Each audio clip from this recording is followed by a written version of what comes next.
Tonight we'll be spending some quiet time talking about rivers, bodies of water that have shaped the surface of the earth for millions of years, moving continuously, yet following patterns that remain remarkably consistent. Rivers do not hurry. They do not resist the landscape.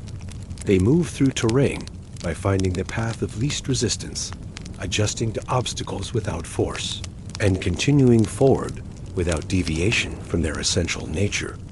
Because of this, many people experience rivers as calming, steady presences.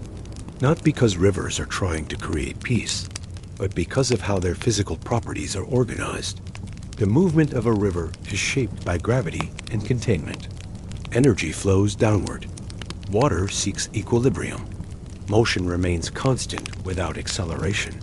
Rivers do not seek dramatic change. They do not create turbulence unnecessarily.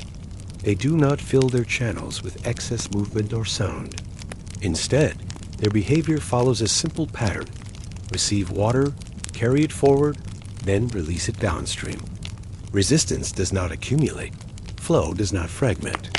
When conditions remain stable, the river system maintains itself naturally. This way of moving through the landscape is not learned behavior, and it is not random. It is physics. A system designed to remain in motion unless obstacles demand otherwise. If you find this kind of slow, quiet exploration helpful for rest, you may want to subscribe to Science for Sleep. New documentaries like this are released regularly, each designed to move gently and remain in the background as attention softens. From here on, nothing will be asked of you. Throughout this documentary, we'll be observing how rivers flow. Erosion patterns, sediment transport, and cycles of variation work together to maintain this contained, continuous state. There are no instructions to follow, and no ideas you need to hold on to, only gentle observation. You may notice how rivers remain within their channels, without expanding unnecessarily, how they curve without urgency, and how they flow without fully depleting their source. These behaviors are not intentional gestures. They are natural outcomes of a system built to transport water efficiently and remain responsive to the terrain that shapes them. Rivers are not passive. They are responsive. Their movement stays aligned with the gradient of the land, adjusting efficiently and then continuing. When nothing changes, the system maintains its course. When something does change, flow adapts briefly and precisely before stabilizing again.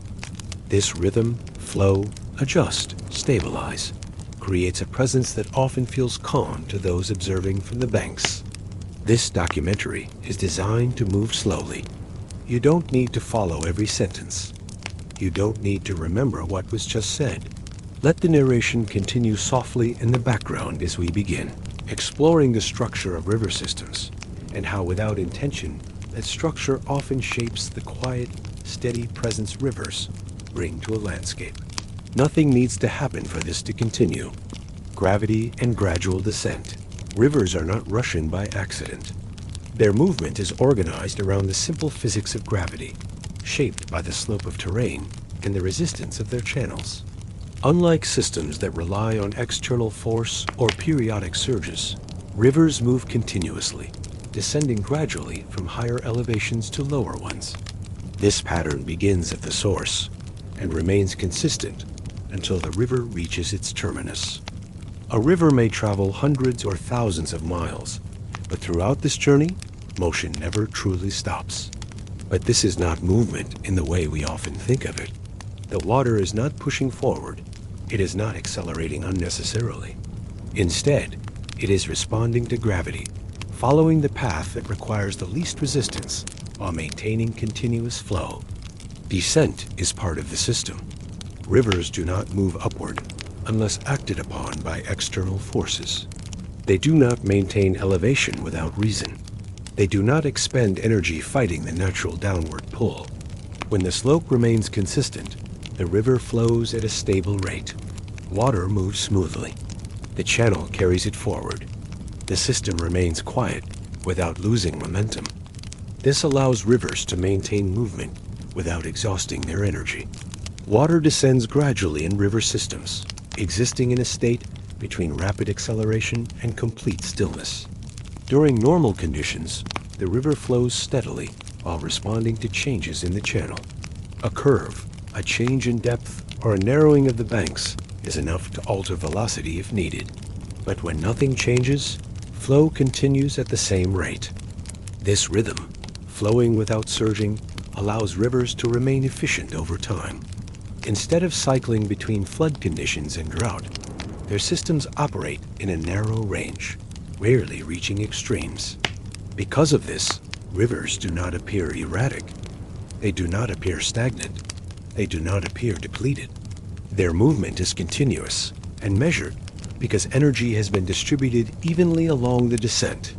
When a river encounters a slope change, the motion adjusts smoothly. There is no excess turbulence and no lingering disruption once the adjustment is complete. Afterward, flow returns to its baseline rate. This efficiency also shapes how rivers position themselves within the landscape. They follow valleys that minimize resistance while maximizing drainage. Low points, natural channels, areas where the land slopes gently toward a central line. Once established, the river remains there until geological forces reshape the terrain. This pattern is not strategic in a conscious sense. It is automatic. River systems do not search for the perfect path. They respond only to gravity and the shape of the land. When resistance is minimal, the system flows quietly, conserving energy rather than creating unnecessary turbulence. Over time, this creates a consistent movement pattern. Energy is neither spent too quickly nor held in reserve. Instead, it is released continuously as water moves downstream and gravity pulls it forward. This is why rivers can appear both powerful and calm simultaneously. The movement has learned that constant acceleration is unnecessary. Flow can remain steady, persistent, and responsive without becoming violent. Gradual descent also reduces the need for recovery after movement. Because the slope is distributed over distance, the river does not require periods of stillness to reset. Flow blends smoothly into the landscape, and the landscape supports the flow. There is no sharp contrast between the two. As a result, rivers often feel steady to observe. Their presence does not fluctuate dramatically. Their behavior does not escalate quickly. Their systems remain contained, predictable, and efficient. This does not mean rivers are inactive or unresponsive. It means their energy is organized around continuous descent. When gravity pulls, water moves. This way of operating allows river systems to remain aligned with the terrain without becoming chaotic. Movement is not scattered. Energy is not lost through unnecessary resistance. The system stays balanced through simplicity. And when the slope remains consistent, the river remains consistent as well. This balance between motion and stability continues throughout the river's length, shaping how water flows, channels form, and presence is maintained within the landscape. It is the foundation upon which their calm, continuous movement is built, not through effort, but through response to gravity. Nothing is being forced. Nothing is being held back. The system is simply doing what gravity requires, because that is all that is needed. Flow without fragmentation movement in many natural systems can appear chaotic. Water rushing in multiple directions often means energy is scattered, efficiency is reduced, or the system becomes unpredictable. For some bodies of water, flow requires constant reorganization or turbulence. For others, it demands separation into competing currents. Rivers operate differently. When a river flows, it is not fragmenting. The water moves as a unified body, following the channel that contains it. Individual molecules may take slightly different paths, but the overall direction remains consistent. The current stays aligned with the slope, moving forward without breaking into isolated streams.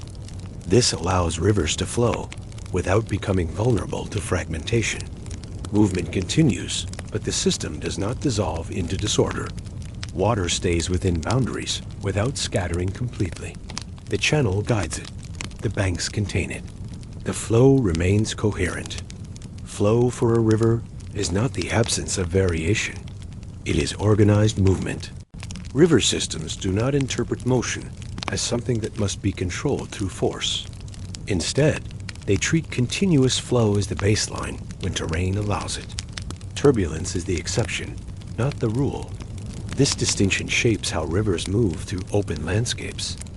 They do not always seek the narrowest path.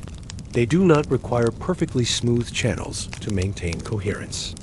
Often, a river will flow through areas with rocks, vegetation, or varying depths. The water remains unified in direction, but adapts to obstacles as it encounters them. These variations indicate a system that has not fragmented. Flow remains distributed across the channel, ready to adjust if needed, yet stable enough to maintain forward motion. Because of this, rivers do not experience movement as disorder. There is no internal conflict between different currents pulling in opposite directions. The system remains aligned unless external forces create separation. Direction is assumed unless contradicted. This assumption allows river systems to remain organized without effort. There is no need to constantly realign, reassess, or force unity. The system flows as a whole because that is how gravity and terrain shape it. If nothing disrupts the channel, nothing divides the flow. This is why rivers can move continuously for centuries without fragmenting into disconnected pools. Water is not held rigid in place. The path is maintained without strain. The channel distributes flow evenly, minimizing turbulence. When the river needs to adjust around an obstacle, it does so briefly and precisely, then returns to unified movement. There is no urgency in these adjustments, no excess splitting, no lingering separation afterward. Flow also shapes how rivers interact with their surroundings. Rather than responding to every contour or surface variation, the current remains consistent. Only obstacles that significantly narrow or redirect the channel alter the flow pattern fully. Minor irregularities are absorbed.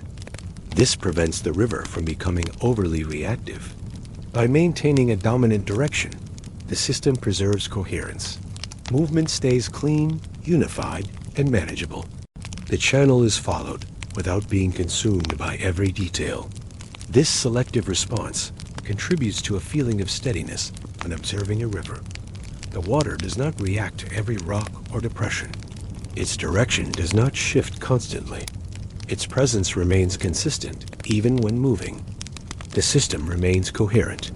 In moments when the terrain does create a significant change, a sharp turn, a sudden drop, the response is contained. The river may increase velocity briefly, create eddies temporarily, or adjust its depth. If the channel returns to normal, the system releases the variation just as quickly. There is no prolonged turbulence, no residual splitting, no need to remain fragmented longer than necessary. This ability to unify after disruption allows rivers to flow without breaking apart over time. Movement does not require perfect conditions, and coherence does not require absolute uniformity. The two patterns blend together naturally. This creates a system where the river's flow feels uninterrupted. There are no permanent divisions between fast and slow sections. The water moves as one body, maintaining unity. Because flow does not fragment easily, rivers do not avoid obstacles. They move around them, through them, or over them, while maintaining their essential direction. This baseline supports both transport efficiency and channel stability. Energy is conserved. Direction remains clear, and the water avoids unnecessary separation. Flow becomes a state the system can maintain, rather than something it must constantly reconstruct. For those observing from the banks, this pattern often feels grounding. The river does not mirror chaos. It does not respond to minor variations in the terrain. It remains unified unless something significant occurs. This steadiness is not constructed. It is not forced. It is the natural outcome of a system that does not allow gravity and terrain to scatter it completely. When the channel remains consistent, the flow stays unified. When nothing disrupts the path, movement stays coherent. Flow in this way becomes sustainable. And because it is sustainable, it becomes familiar. Rivers experience the landscape through repetition. Rather than seeking new paths constantly, river systems organize themselves around established channels. Routes, depths, and flow patterns form a stable framework that allows the water to remain efficient without constant readjustment. Channels and predictable paths. The channel for a river is not about control. It is about efficiency. An established path provides consistent boundaries. Water follows the same general route. Depth remains relatively stable. Flow occurs within known limits. When these elements stay consistent, the river system does not need to reorganize itself. The landscape becomes predictable. This predictability allows the system to flow smoothly through terrain without scattering. Movement remains aligned with the channel, following the path carved over time. Water stays oriented without resistance. Within an established channel, rivers know where flow is deepest, where the current runs fastest, and where sediment collects. These patterns are not decided moment by moment. They are embedded into the channel through repetition. Over time, the path becomes an extension of the river's physical system. Because of this, rivers often return to the same routes year after year, the same curves, the same confluences, the same meanders through the floodplain. These paths are not chosen randomly. They represent lines of stability where the system has learned it can flow efficiently. Once the channel is established, water does not need to search for direction continuously. The path is supported by erosion patterns. Banks guide the flow. The riverbed maintains depth. The channel holds the water. Predictability also reduces the need for dramatic adjustment. In an unfamiliar landscape, water might spread across the surface, searching for the lowest route. In an established channel, the river already knows where to flow. This reduces energy loss. When the terrain behaves as expected, flow can remain steady. There is no need to prepare for sudden changes in direction. The system responds only to variations that exceed what the channel normally contains. Minor shifts in depth or width are absorbed without reaction. Major floods or droughts receive temporary adaptation. Once conditions return to normal, the system releases again. This creates a rhythm where adjustment occurs only when necessary. Channels also support flow continuity. Because the river knows where it flows and what surrounds it, water does not need to spread outward frequently. Paths are chosen for their balance between slope and resistance. Rivers often follow routes that allow them to maintain velocity without excessive erosion. This minimizes wasted energy while maintaining transport capacity. Once the path is set, the river remains there until geological processes reshape the land. This predictability extends beyond the physical channel. Seasonal patterns, snowmelt timing, rainfall cycles, and tributary inputs become part of the river's rhythm. When these patterns remain consistent, the system stays organized. There is no need to track every raindrop or anticipate every storm. The river adjusts naturally as water arrives. This reduces variability. River systems do not dwell on what might happen downstream. They respond when conditions change and remain flowing in their absence. As a result, rivers often appear unbothered by long stretches of uniform terrain. Sameness does not create instability. Stillness of the landscape does not feel limiting. The system is already aligned with the channel as it exists. The path provides continuity. This continuity allows rivers to maintain a steady flow state, even when passing through varied landscapes. Changes in rock type, vegetation, and human presence become part of the predictable environment. As long as these elements follow familiar patterns, they do not disrupt the river's organization. The flow remains consistent without reacting to every detail. This is why rivers can flow calmly through areas where the terrain shifts gradually. The channel remains readable. Nothing exceeds expectation. When unpredictability does occur, a landslide, a fallen tree, the system responds briefly. Flow adjusts around the obstacle. Sediment is redistributed if needed. Once the channel accommodates the change, the system releases. Predictability restores organization. Over time, this relationship between channel and flow creates a consistent presence. The river does not need to impose itself on the landscape. It simply follows what has been carved, relying on repetition to maintain efficiency. The terrain does not need to change for the river to remain stable. It only needs to remain recognizable. This reliance on established channels supports the river system's preference for continuity. Flow stays directional. Movement remains efficient. Water conserves energy by trusting what is known. The channel in this sense is not defended. It is utilized. And when the path is clear, the system stays quiet. This quiet allows the river to remain stable within its landscape, adjusting only when change requires it. Repetition replaces searching. Stability replaces experimentation. The result is a flow that feels steady, unreactive, and calm.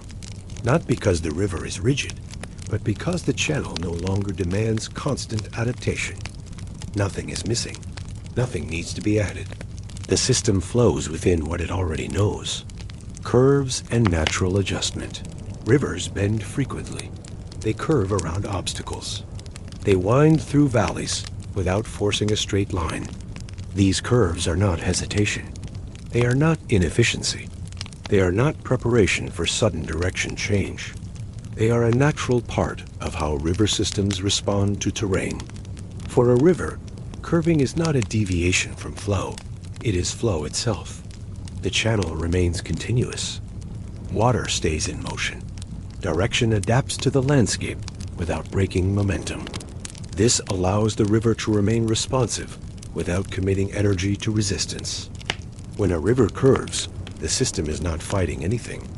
It is not searching for alternatives. It is simply following the path of least resistance. River systems do not require perfectly straight channels to maintain efficiency. Curves are already sufficient. Because of this, rivers do not force their way through obstacles. They allow natural bends to exist. These curves are not created with purpose or evaluation. They are shaped by erosion, sediment deposition, and the slope of the land. During a curve, the system adjusts flow velocity across the channel. Water on the outside of the bend moves faster. Water on the inside moves slower. This difference prevents the river from eroding uniformly. The faster current carves the outer bank. The slower current deposits sediment on the inner bank. Over time, the curve becomes more pronounced. Erosion and deposition work together, creating meanders that grow gradually. This pattern prevents sudden shifts. Energy is distributed unevenly, but predictably. Each curve follows similar physics. Over time, this creates a rhythm where the river never needs to change direction abruptly. The system remains fluid, adjusting continuously without jerking from one alignment to another. Curves also allow rivers to dissipate energy gradually. A straight channel on a steep slope would accelerate water too quickly. Curves slow the flow by increasing the distance water must travel. This prevents erosion from becoming destructive. The channel remains stable over time. Because curves distribute energy, the system avoids extremes. Curving is functional rather than aesthetic. Rivers also curve because their flow responds to obstacles. A large rock, a resistant section of bedrock, a dense stand of vegetation. These features deflect the current slightly. Water moves around them rather than through them. Once past the obstacle, flow gradually returns to its previous alignment. The curve acts as a gradual transition. These transitions occur throughout the river's path, shaping the overall pattern of the channel. Flow never becomes rigidly linear. Curves prevent that. Each adjustment is small, localized, and temporary. But together, they create a sinuous path that moves through the landscape with flexibility. This flexibility supports flow continuity. Because the river can bend, it does not need to stop when it encounters resistance. Movement continues around obstacles rather than against them. Curves also support channel stability. By distributing erosion across both banks over distance, The river avoids cutting too deeply in one location. The channel widens and narrows gradually rather than collapsing suddenly. This gradual adjustment prevents dramatic change. The river remains within a predictable range of width and depth. To an observer, these curves can appear deliberate or organic, but from within the system, there is no decision-making. The curve simply exists because terrain and flow physics create it. There is no evaluation of whether to bend. There is no planning for the next curve. The system remains neutral. This neutrality contributes to the sense of calm that often accompanies a river's movement. Flow does not escalate around curves. Velocity does not signal disruption. The channel remains organized. Curves create variation without instability. They allow the landscape to remain as it is without forcing the river into unnatural paths. The river becomes part of the terrain rather than separate from it. This does not mean the river is passive. Flow remains active. The system is simply not amplifying resistance over time. These natural curves shape the overall rhythm of the river's path. Straightness and bending blend together without sharp contrasts. Movement dissolves naturally into the next curve, and the curve transitions smoothly back towards straighter sections. Nothing is forced. Nothing is avoided. The system curves when terrain requires it, and straightens when terrain allows it. This simplicity allows flow to remain effortless. Curving is not something the river does intentionally. It is how the system operates when terrain is varied. And because curves are frequent, flexibility becomes continuous. The landscape does not need to flatten. The channel does not need to resist. The curve holds everything balanced. Sediment and continuous transport. Rivers carry material constantly. Sediment, organic matter, dissolved minerals. All of these move downstream as the water flows. Yet only a portion of this material is actively suspended at any given moment. This separation between carrying capacity and actual load is central to how river systems remain efficient. For a river, transport does not demand maximum effort. The system is capable of holding sediment quietly within the flow without depositing everything immediately. Particles settle and rise depending on velocity. Fine material remains suspended longer. Coarse material settles more quickly, but the channel continues moving regardless. This allows rivers to remain functional without becoming clogged. Sediment is acknowledged, transported, and eventually released unless it exceeds the river's capacity to carry it. This capacity is not emotional, it is physical.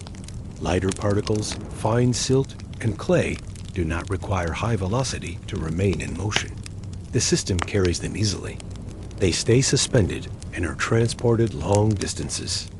Only when velocity drops significantly do they settle. Heavier particles, sand and gravel, require faster flow to stay mobile. The system moves them during high flow periods. When velocity decreases, they settle to the riverbed. This creates a dynamic balance. The river does not attempt to carry everything equally. It transports what current conditions allow. As a result, sediment movement remains efficient rather than excessive.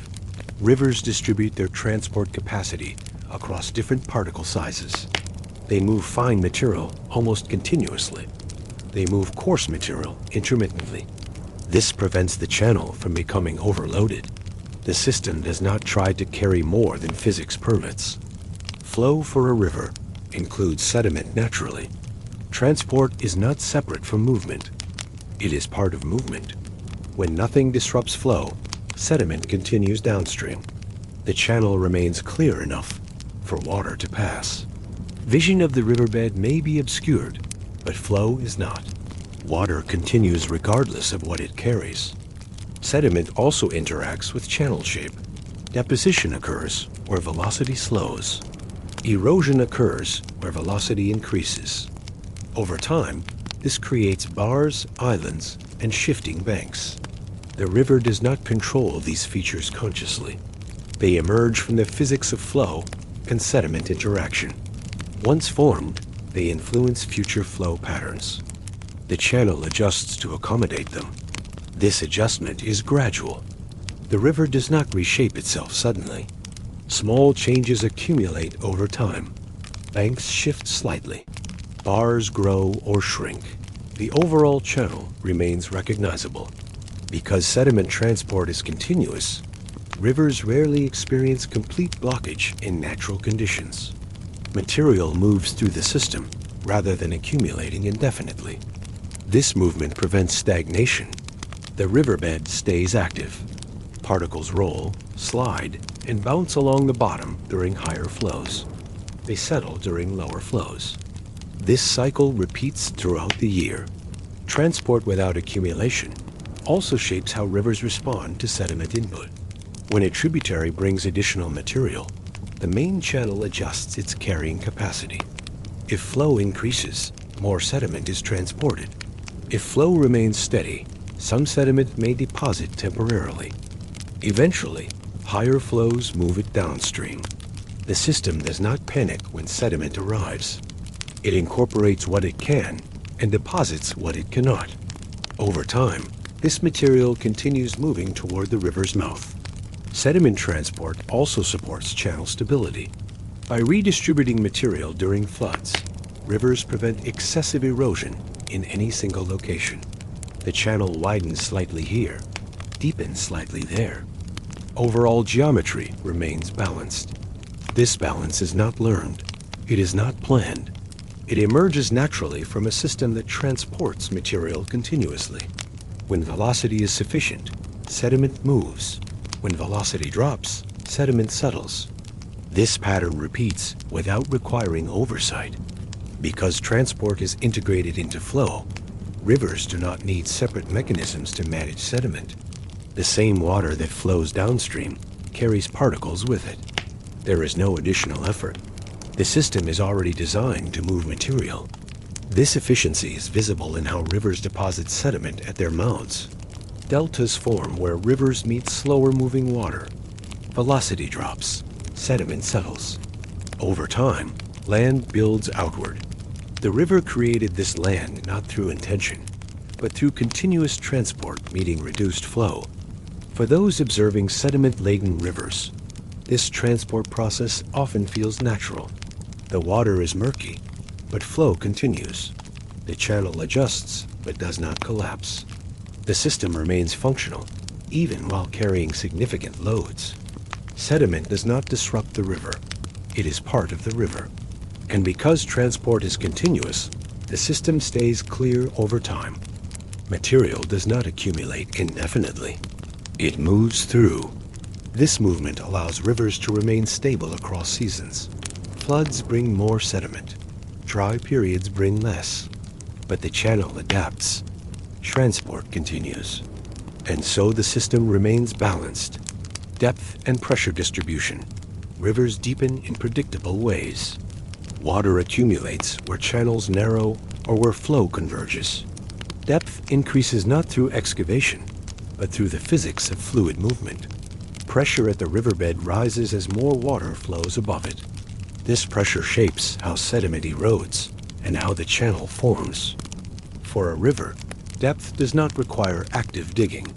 The system deepens passively as flow continues. Faster currents in deeper sections remove sediment more efficiently. Slower currents in shallow sections allow sediment to settle. Over time, the channel becomes uneven. Some areas deepen, others remain shallow. This unevenness is not a flaw. It is how rivers distribute energy. Deep sections carry more water volume. Shallow sections carry less. Together, they balance the river's transport capacity. The system does not attempt to maintain uniform depth. It allows variation to emerge naturally.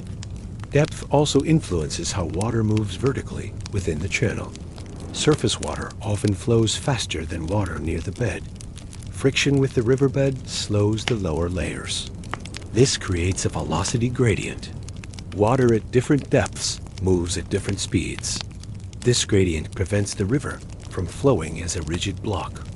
Movement remains fluid. Pressure distribution within the river also affects bank stability. Deeper water exerts more pressure against channel walls. This can increase erosion on the outside of curves where depth is greatest. Shallower water on the inside of curves exerts less pressure. Deposition occurs more easily there.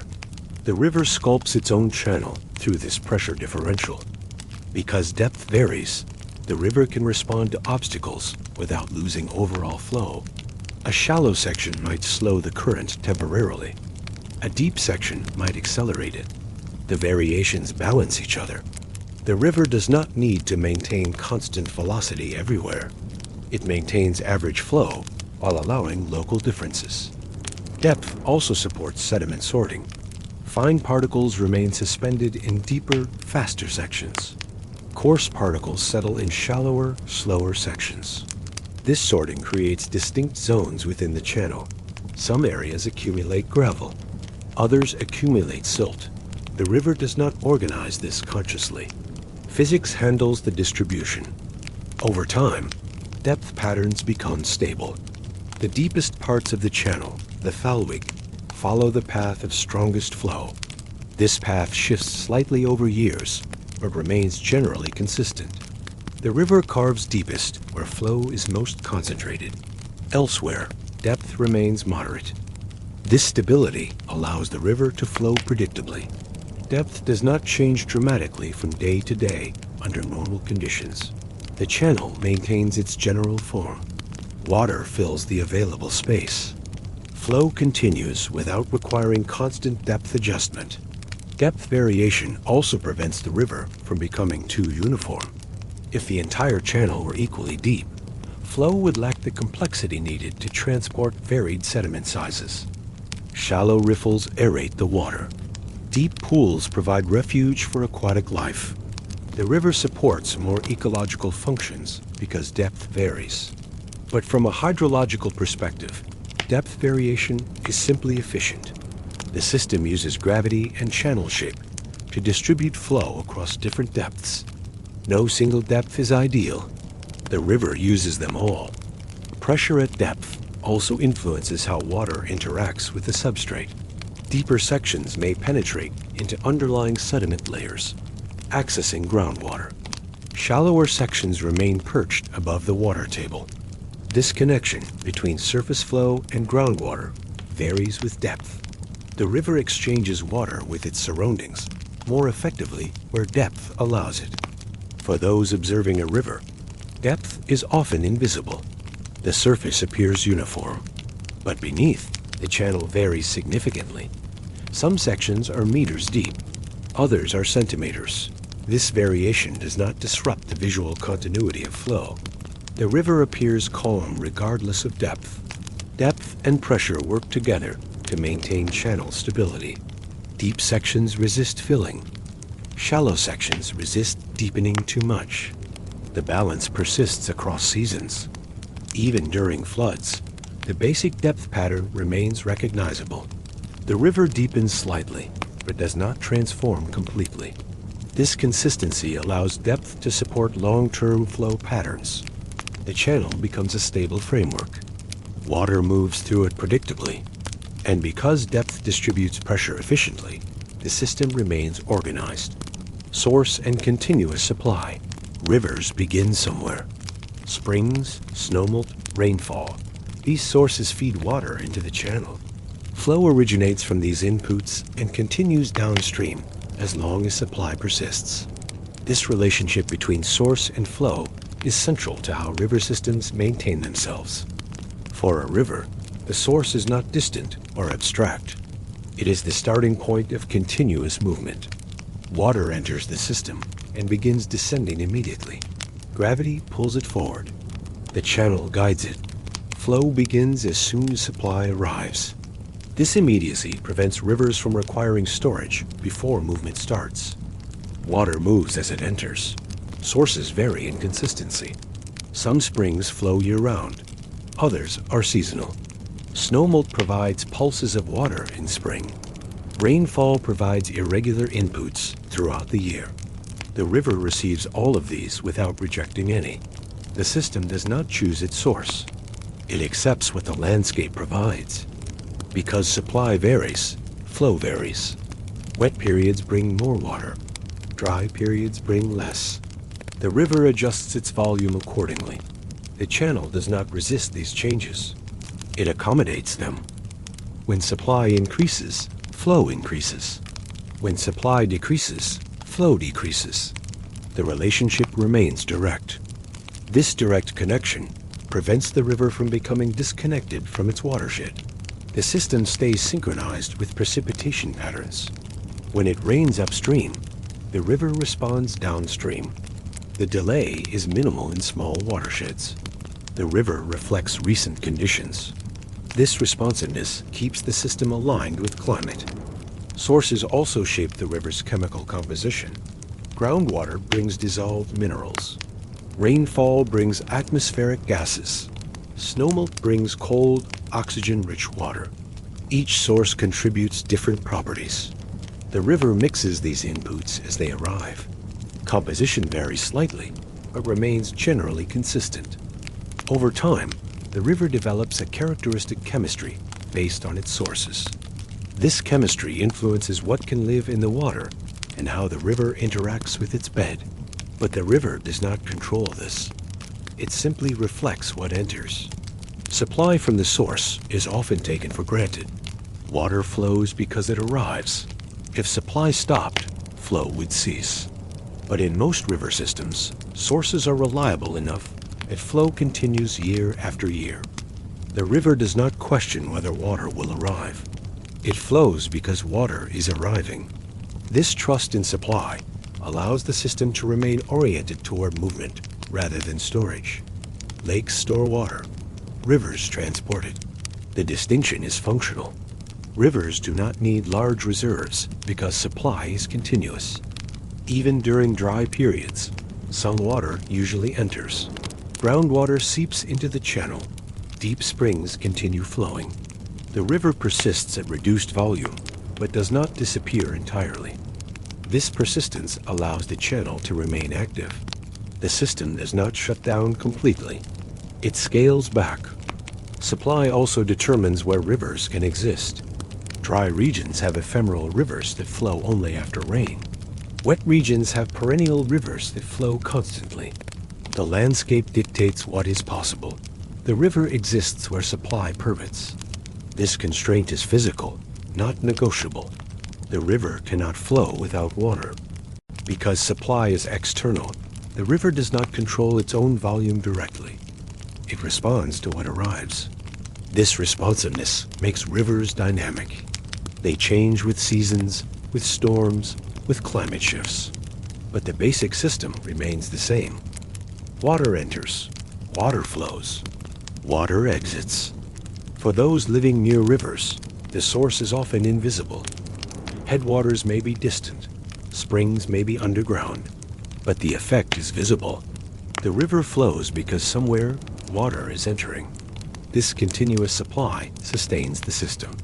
Without it, the channel would dry. With it, flow continues. The river exists because supply exists. And as long as supply continues, the river continues. The source feeds the system. The system transports what it receives. And downstream, that water is released into the next system. Nothing is hoarded. Everything moves through. Confluence and joining. Without conflict, rivers meet other rivers. Tributaries join the main channel. Water from different sources combines. These confluences are not collisions. They are integrations. Flow merges without significant disruption. The system accommodates additional volume by adjusting velocity and depth.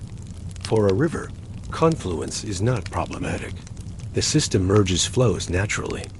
Water from the tributary enters the main channel at an angle. The two flows mix gradually. Turbulence may occur briefly at the meeting point, but downstream, the river flows as one body again.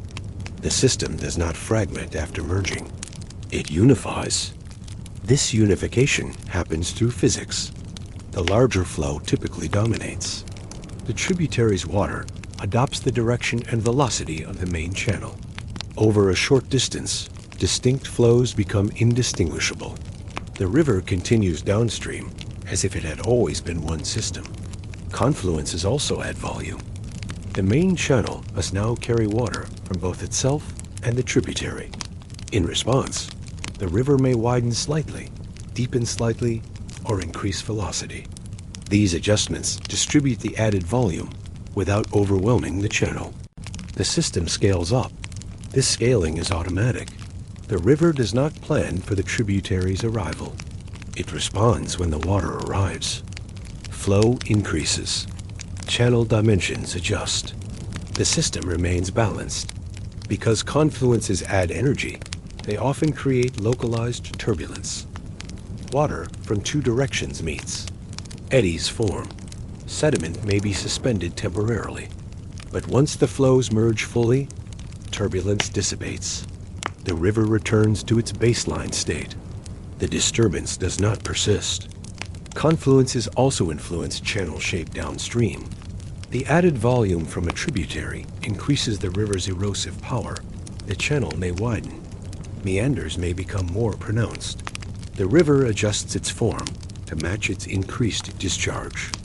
Over time, the channel stabilizes at a new equilibrium. This adjustment process is gradual. The river does not transform immediately. It accommodates change incrementally. Each flood, each seasonal flow variation, contributes to reshaping the channel. Eventually, the channel reaches a stable configuration that efficiently transports the combined flow. Confluences can also create distinct mixing zones. If the tributary carries different sediment or temperature, a visible boundary may exist where the two waters meet. Brown water flows alongside clear water. Warm water flows beside cold water. Over distance, mixing occurs. The boundary fades. The river becomes uniform again. This mixing is passive. The river does not force integration. Turbulence and diffusion handle it naturally. For those observing confluences, the joining process often appears seamless. Two rivers become one. Flow continues without interruption. The system accommodates the change without resistance. This efficiency reflects the river's fundamental nature. It does not defend boundaries. It does not resist additional input. It simply incorporates what arrives and adjusts accordingly. Confluences also demonstrate the river's capacity for integration. Multiple sources feed a single channel. Different inputs combine into a unified flow. The system does not require uniformity at the source to maintain coherence downstream. Variation is acceptable. The river handles it. Over time, confluences shape entire river systems. Small streams join to form larger creeks. Creeks join to form rivers. Rivers join to form major waterways. Each confluence adds volume and complexity, but the basic principle remains the same. Flows merge. The system adjusts. Movement continues. And because confluences are natural, rivers do not experience them as disruptions. They are simply points where the system grows. Water enters. Water is accepted. And flow continues downstream, now carrying everything that has joined. Erosion without urgency rivers carve landscapes slowly. Erosion occurs continuously, but gradually. Rock wears away particle by particle. Banks retreat incrementally. Over centuries, valleys deepen. This process is not rushed. The river does not force change. It simply flows, and in flowing, reshapes the land. For a river, erosion is not a goal. It is a consequence of movement. Water carrying sediment acts as an abrasive. The channel bed is worn down. Banks are undercut. But this happens over timescales that dwarf human perception. The river is patient without trying to be. It has no schedule. Erosion happens as a byproduct of continuous flow. The rate of erosion depends on several factors. Water velocity matters. Faster flow erodes more effectively. Sediment load matters. More abrasive particles increase erosion. Rock type matters. Soft sedimentary rock erodes faster than hard igneous rock. The river does not choose these factors. It works with what exists. Where conditions favor erosion, the channel deepens or widens. Where conditions resist erosion, the channel remains stable. The river does not fight resistant rock. It flows around it or over it. Only time wears it down. This patience is inherent to the system. Because erosion is gradual, rivers do not experience sudden collapse of their channels. Change accumulates slowly. A bank erodes a few centimeters per year. A waterfall retreats upstream a few meters per century. The overall landscape remains recognizable across human lifetimes. But over geological time, the transformation is profound. Erosion also creates the features that define river landscapes. Canyons, gorges, valleys, all of these are carved by rivers over immense time spans. The river did not intend to create these features. It simply followed its course. Gravity pulled water downward. Water eroded the land. The land responded by forming valleys. The process is mechanical, not intentional. Erosion patterns also reveal the river's history. A deeply incised channel indicates prolonged erosion. A wide floodplain indicates lateral migration. The landscape records the river's past movements. The river itself does not remember, but the land does. Over time, erosion and deposition balance each other in mature river systems. Erosion occurs in some locations. Deposition occurs in others. The overall channel geometry remains relatively stable. The river is neither aggressively cutting down nor aggressively building up. It maintains equilibrium. This equilibrium is dynamic. Small adjustments occur constantly, but the average state remains consistent. The river has reached a balance between its energy and the landscape's resistance. Erosion continues, but does not dominate. For those observing rivers in human timescales, erosion is often invisible. The river looks the same year after year, but instruments can detect it. Sediment accumulates downstream. Banks shift slightly. The channel deepens imperceptibly. The river is always working, always eroding, always reshaping. It never stops. Erosion without urgency also means the river does not exhaust itself. The system does not accelerate erosion to complete the task faster. It proceeds at the rate physics allows. No energy is wasted. No unnecessary force is applied. The river flows. Erosion follows. And because this process is continuous and gradual, the landscape changes without catastrophe. Mountains are worn down. Valleys are carved. But life continues within and alongside the river. The system supports itself while transforming the land. This is the nature of rivers. They move persistently. They erode patiently. And over time, they reshape entire continents. Not through force, but through continuity. Meanders and lateral movement. Rivers rarely flow in straight lines for long. Instead, they develop curves called meanders. These bends are not random. They emerge from the interaction between flow and channel banks. Once formed, meanders migrate laterally across the floodplain. The river moves sideways, even as it flows downstream. For a river, meandering is not inefficiency. It is a natural response to subtle variations in the channel. A slight curve deflects flow toward one bank. Erosion increases on that bank. Deposition increases on the opposite bank. The curve becomes more pronounced. Over time, the meander grows. This growth is gradual. The river does not suddenly change course. It migrates slowly, eroding one bank while building the other. The channel width may remain consistent, even as the path shifts. Lateral movement does not disrupt flow. The water continues downstream. The path simply changes position over years and decades. Meanders also allow rivers to reduce their gradient gradually. A straight channel on a gentle slope might flow too slowly to transport sediment. By meandering, the river increases the distance water travels while maintaining a steeper effective gradient. This keeps flow velocity adequate for transport.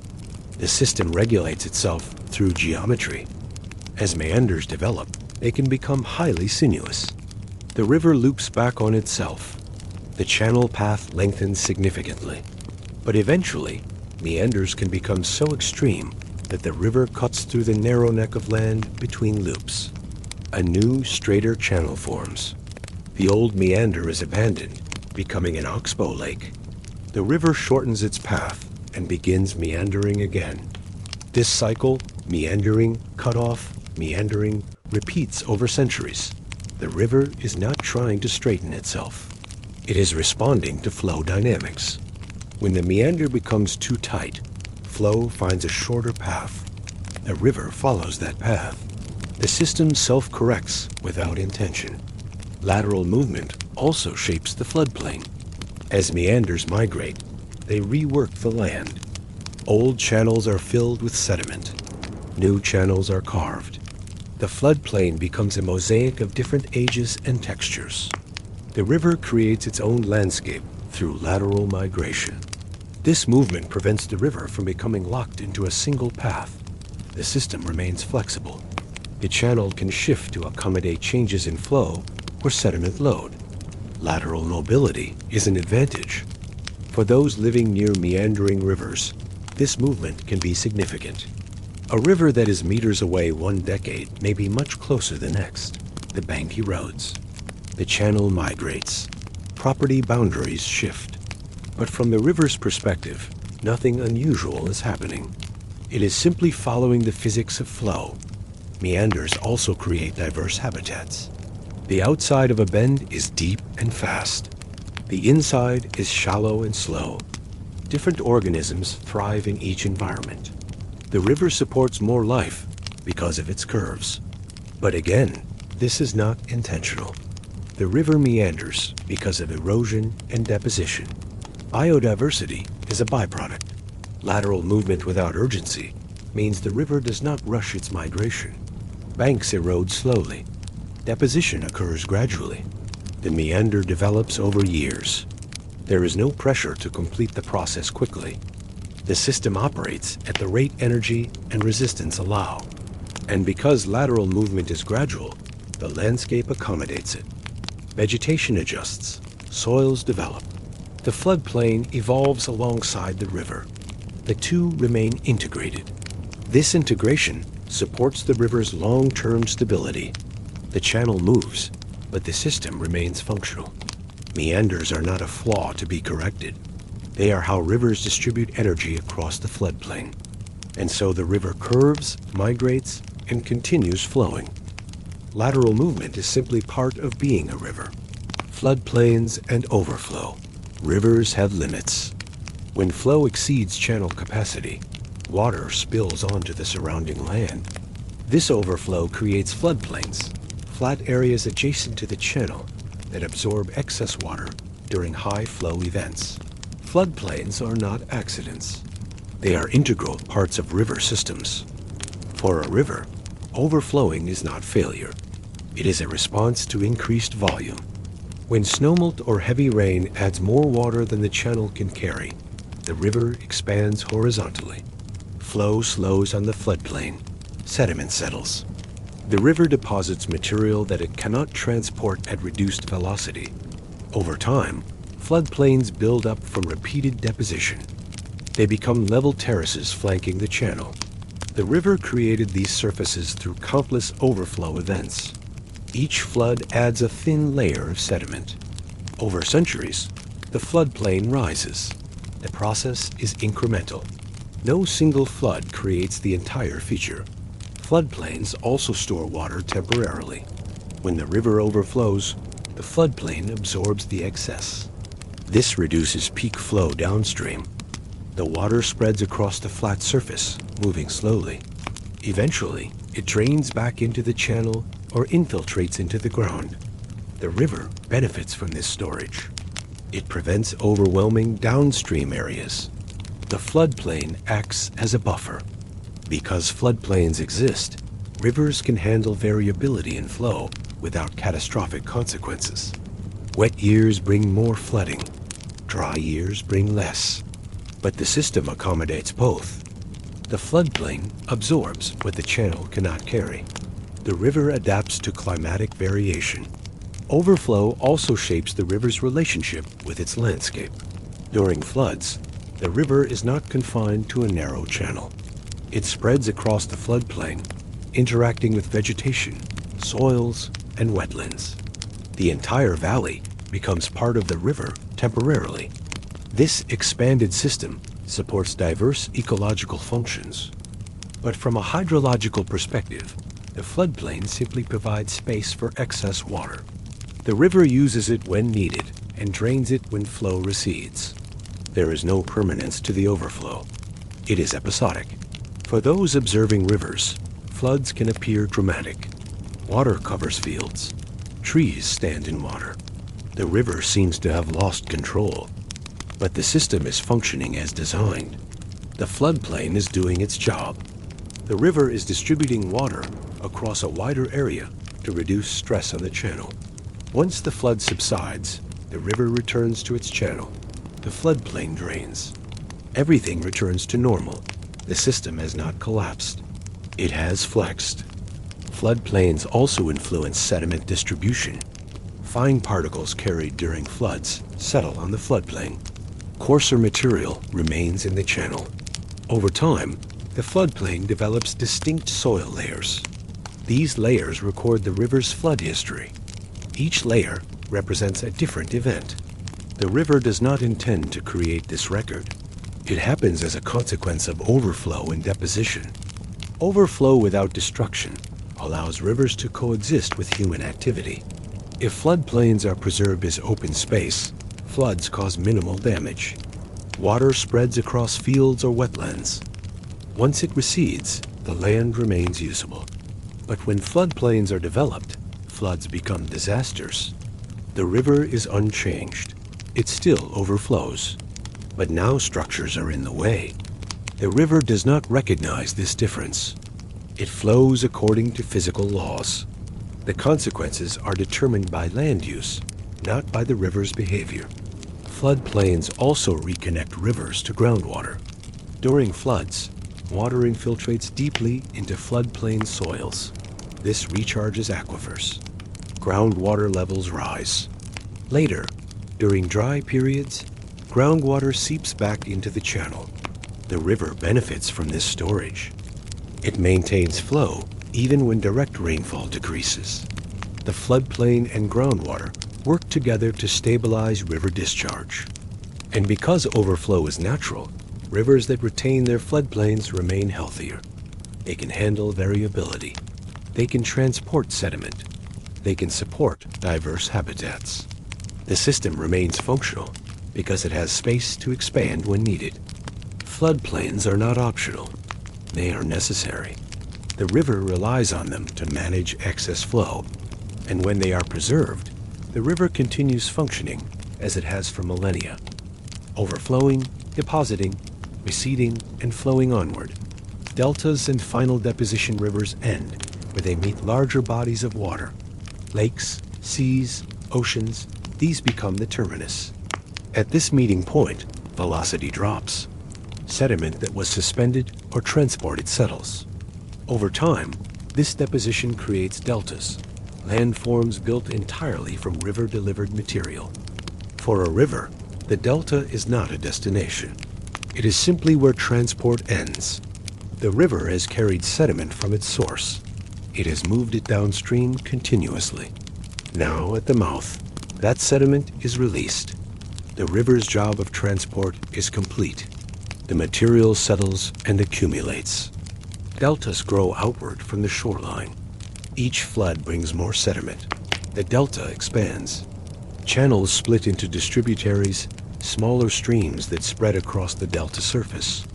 The river divides its flow among these channels. No single channel carries all the water. The system distributes itself. This distribution allows the delta to build evenly. Sediment is deposited across a wide area rather than concentrated in one location. The landform grows broad and flat. Over centuries, deltas can extend kilometers into the sea. The river has created new land where water once existed. This creation is not intentional. It is the inevitable result of sediment needing still water. Deltas also reveal the river's sediment load. A large delta indicates the river transported significant material. A small delta indicates less. The size and shape of the delta reflect the river's history. The delta does not remember, but it records. Deposition at the delta is selective. Coarse material settles first, close to the river's mouth. Fine material travels farther before settling. This sorting creates distinct zones within the delta. Nearshore areas have sand and gravel. Offshore areas have silt and clay. The river has sorted its load without trying. Physics handled the distribution. Because deltas build outward, they eventually force the river to change course. Channels extend too far. The slope becomes too gentle. Flow slows excessively. The river abandons the old channel and finds a steeper path. A new distributary becomes dominant. The delta shifts. Old channels are abandoned. New channels form. The cycle repeats. This process, called delta switching, happens over centuries. The river does not plan it. It responds to changing gradients. When one path becomes inefficient, another is used. The system self-organizes. Deltas also interact with tides and waves. In marine environments, ocean processes can redistribute river sediment. Waves erode the delta front. Tides move material alongshore. The river brings sediment. The ocean moves it. The delta's shape reflects the balance between these forces. For those living on deltas, the land is dynamic. Channels shift. Land subsides as sediment compacts. The river continues depositing material. The delta evolves. But from the river's perspective, nothing has changed. It still flows. It still deposits. The delta is simply where that deposition occurs. Final deposition also completes the river's cycle. Water that fell as rain in distant mountains has traveled the river's length. Sediment eroded from those mountains has been carried downstream. Now both reach the sea. The water mixes with the ocean. The sediment builds the delta. The cycle can begin again when rain falls on the new land. The river does not close this loop intentionally, but the loop exists nonetheless. Deltas without urgency grow slowly. Each layer is thin, but over millennia, the accumulation is substantial. Entire cities are built on deltaic land created by rivers. The river did not know this would happen. It simply deposited sediment. Humans utilized the result. And so the river ends where velocity ends. The current slows. The load settles. The delta builds. And the river, having completed its transport, releases its water into the larger body that receives it. The journey is complete. The cycle continues. Tributaries and distributed networks. Rivers are rarely single channels flowing in isolation. They are networks. Tributaries feed into larger streams. Those streams feed into rivers. The rivers converge into major waterways. This branching structure distributes drainage across entire watersheds. Water from vast areas funnels into a single outlet. For a river, tributaries are essential. They provide additional flow. They expand the system's drainage area. The main channel could not collect water from such large regions without them. Tributaries extend the river's reach. This extension is not organized centrally. Each tributary forms independently in response to local topography. Water flows downhill. Small rills form. Rills combine into gullies. Gullies become creeks. Creeks become tributaries. The network emerges from simple rules repeated across the landscape. No single entity designs the system. It self-organizes. Because tributaries distribute drainage, the main river can handle larger volumes. Water that would otherwise pool or flow overland is channelized. The tributary system efficiently collects and transports it. The main channel receives this water at confluences. Flow increases incrementally as more tributaries join.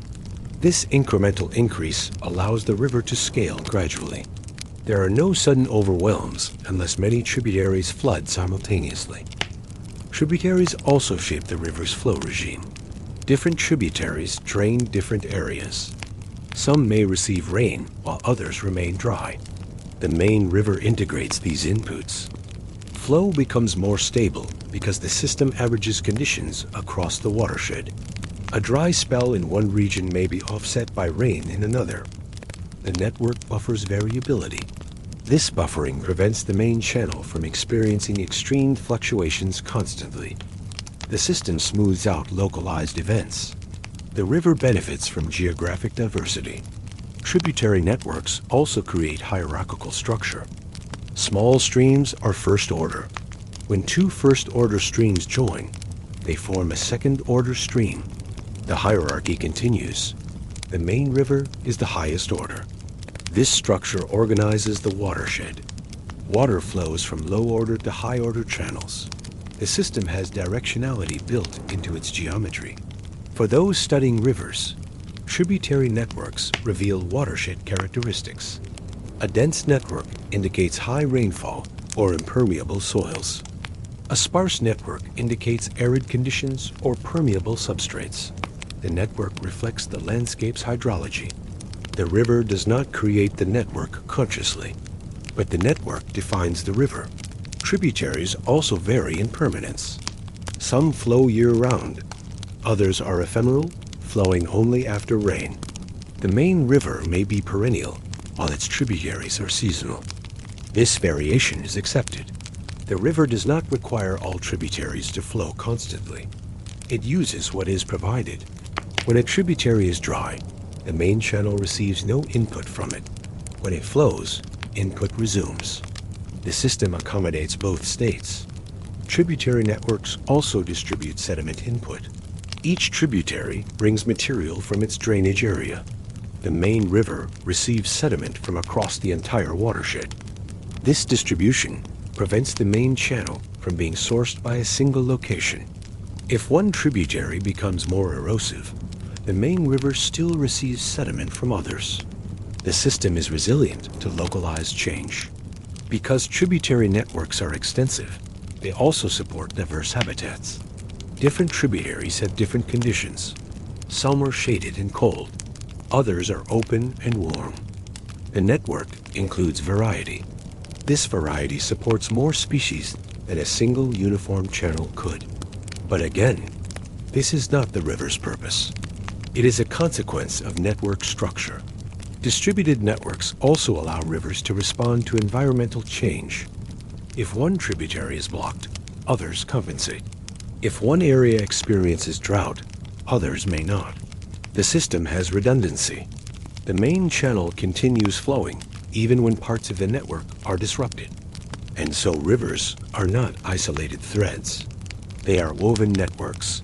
Tributaries branch across the landscape. Water is collected. Flow is concentrated. And the main channel carries everything downstream. The network makes this possible.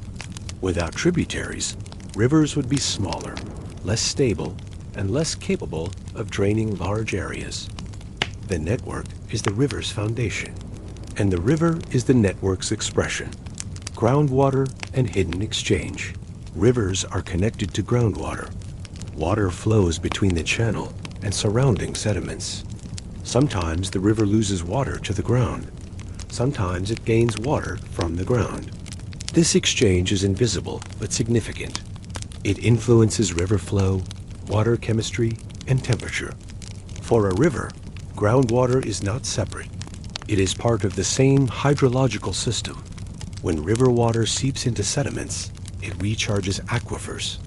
When groundwater seeps into the channel, it sustains flow. The direction of exchange depends on the relative water levels. If the river is higher than the water table, water leaves the channel. If the water table is higher, water enters. This exchange varies along the river's length. Some sections consistently lose water. Others consistently gain. Some switch depending on season. The river is not uniform in its groundwater interaction. Each section responds to local geology. Where sediments are permeable, exchange is high. Where bedrock is exposed, exchange is minimal. The river does not control this, the landscape does. Because groundwater exchange occurs continuously, it affects river discharge. Gaining rivers increase in flow downstream as groundwater adds to the channel. Losing rivers decrease in flow as water infiltrates. Some rivers disappear entirely, sinking underground in permeable areas and re-emerging downstream. The river adapts to what the geology allows. Groundwater also stabilizes river flow. During dry periods, surface runoff decreases, but groundwater continues seeping into the channel. This base flow maintains rivers even when rain is absent. The river persists because of groundwater input. Without it, many rivers would be ephemeral. Groundwater provides continuity. Temperature regulation is another benefit. Groundwater is cooler in summer and warmer in winter than surface water. When groundwater enters the channel, it moderates river temperature. The river becomes more thermally stable. This stability supports aquatic life, but the river does not seek this benefit. It happens because of physical exchange. Groundwater chemistry also influences the river. Dissolved minerals in groundwater enter the channel. The river's chemical composition changes. In limestone regions, groundwater adds calcium. In volcanic regions, it may add sulfur. The river's chemistry reflects its groundwater sources. This chemical signature can be traced. It reveals where the river receives groundwater input. For those studying rivers, understanding groundwater exchange is essential. Surface flow alone does not explain discharge patterns. Groundwater contributions must be considered. The hidden exchange shapes what is visible. The river is more than its surface. It includes the subsurface flow that feeds it. Groundwater exchange also affects sediment transport. When groundwater enters the channel, it can bring fine sediment with it. When river water infiltrates, it can deposit fine sediment in the substrate. The river's bed becomes a filter. Material is exchanged vertically as well as horizontally. The system is three-dimensional. Because exchange is continuous, rivers and aquifers are interdependent.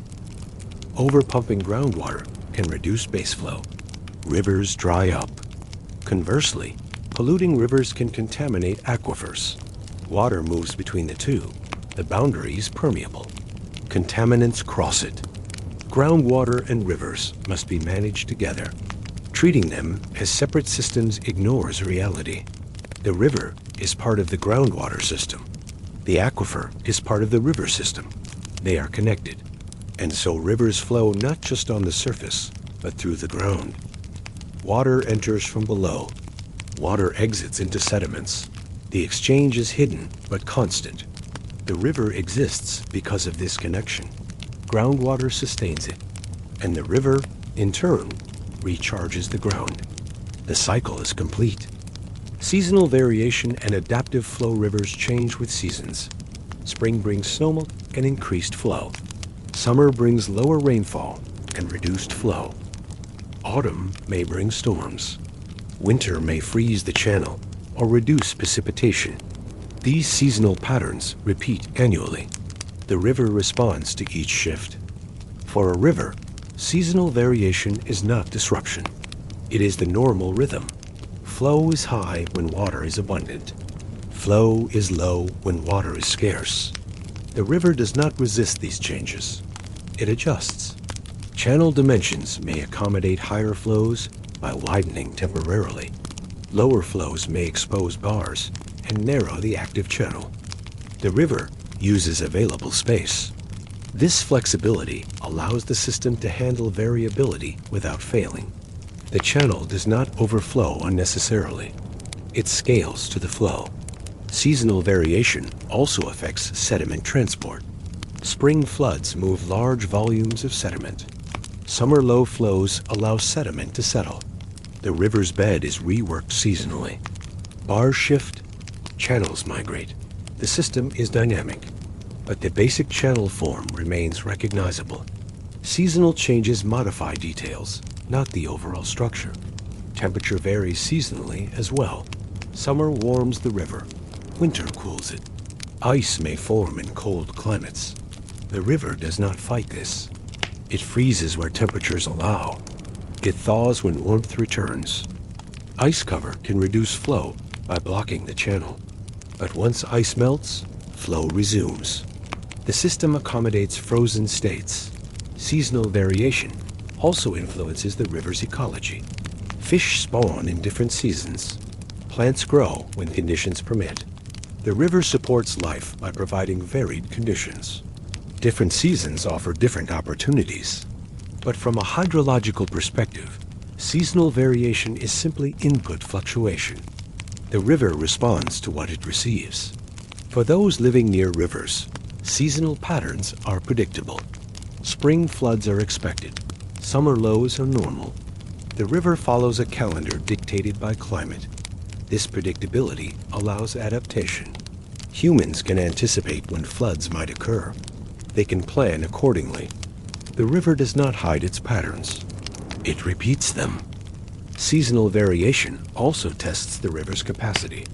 Extreme wet years bring larger floods. Extreme dry years bring severe low flows. The river handles both if the system is intact. Floodplains absorb excess.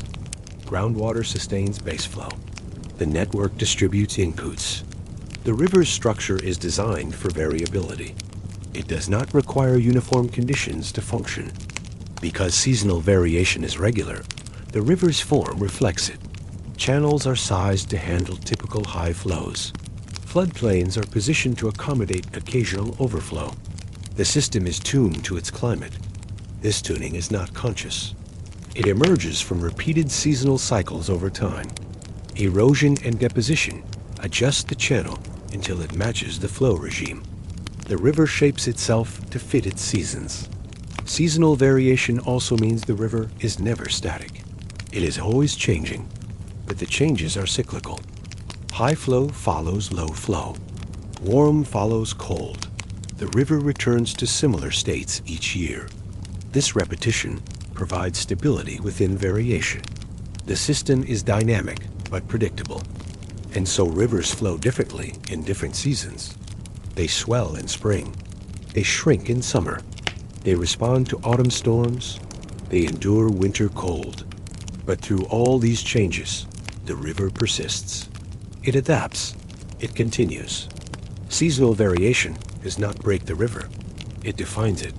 Temperature and thermal continuity rivers have temperature. Water absorbs heat from the sun and releases it at night. Air temperature influences river temperature. Groundwater input moderates it. The river's temperature varies along its length and over time, but it changes gradually, not abruptly. For a river, temperature is a physical property, not an emotional state. Water warms when heat is added. It cools when heat is removed. The river does not choose its temperature. It responds to energy exchange with the environment. This responsiveness makes river temperature dynamic. Shallow sections warm faster than deep sections. Shaded areas remain cooler than exposed areas. The river is not uniformly warm or cold. Temperature gradients exist. These gradients influence flow slightly. Warm water is less dense than cold water. But in rivers, the effect is minor. Gravity and channel shape dominate flow patterns. Temperature affects viscosity slightly. But turbulence mixes water enough that temperature differences do not stratify the river like they do in lakes. The river remains well mixed. Temperature also affects dissolved oxygen. Cold water holds more oxygen than warm water.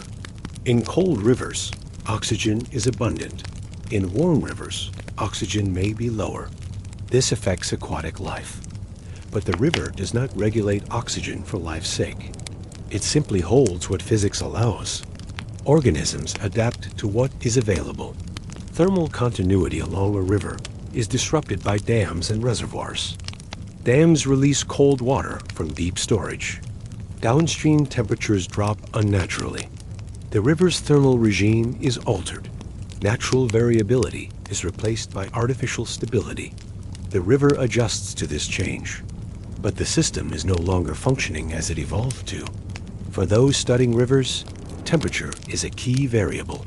It influences chemical reaction rates, biological activity, and ice formation. Temperature patterns reveal the river's connections to groundwater, atmosphere, and land cover. The river's temperature is a diagnostic tool. It shows how the system interacts with its environment. Seasonal temperature changes are predictable. Summer warms the river. Winter cools it. The river follows the seasons. But within seasons, daily variations occur. Nights cool the river. Days warm it. The cycle repeats. Thermal continuity also means temperature changes are smooth. The river does not experience sudden jumps in temperature under natural conditions. Gradual warming or cooling occurs as the river flows downstream. Cold headwaters warm gradually. Warm lower reaches cool gradually at night. The system maintains thermal gradients, but without sharp discontinuities. Because temperature affects life, rivers support different communities at different temperatures. Cold headwaters have different species than warm lowlands. The river's thermal gradient creates habitat diversity. Different organisms occupy different thermal zones. The river accommodates all of them by providing a range of temperatures.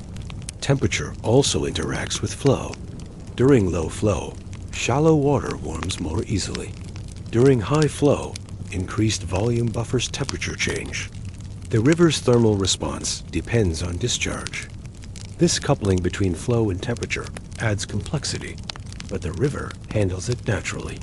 And so rivers have temperature that varies with season, location, and time of day.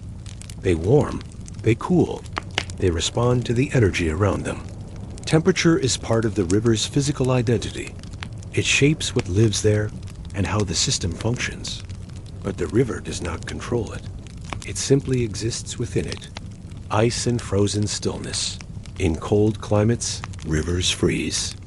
Ice forms on the surface when temperatures drop below freezing. Flow continues beneath the ice, but the surface is still. This frozen state changes how the river interacts with its environment.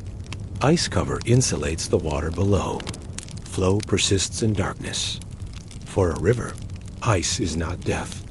It is a temporary condition. The river does not stop being a river when it freezes. It simply becomes a frozen river.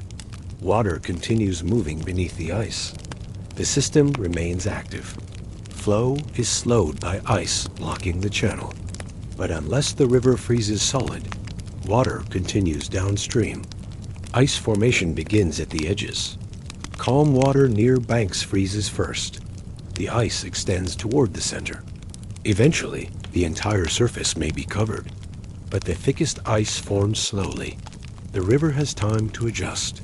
Flow concentrates in the unfrozen portions. Velocity increases slightly. Ice also affects sediment transport. Reduced flow velocity allows sediment to settle. The riverbed accumulates material during winter. When ice melts in spring, higher flows mobilize the sediment. The annual cycle includes a winter pause in sediment transport. The river stores material temporarily. Then it moves it. Ice jams can form when ice breaks up. Blocks of ice pile up, blocking the channel. Water backs up behind the jam. When the jam releases, a surge of water flows downstream. The river experiences brief flood conditions.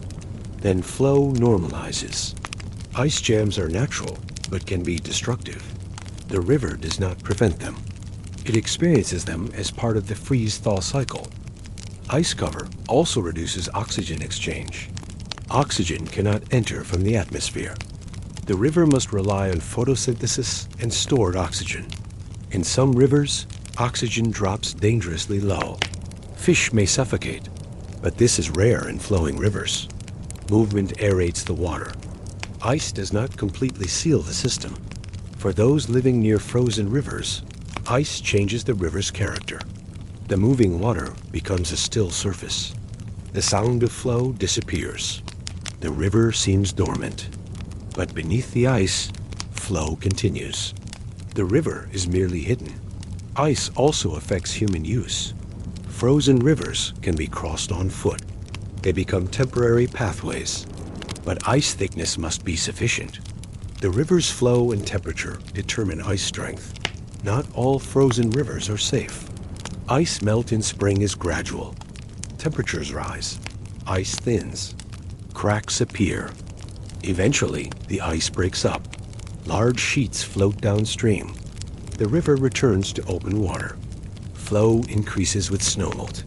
The frozen stillness ends, and the river resumes its visible movement. Ice without urgency forms slowly and melts slowly. The river does not rush the transition. It freezes when cold arrives. It thaws when warmth returns.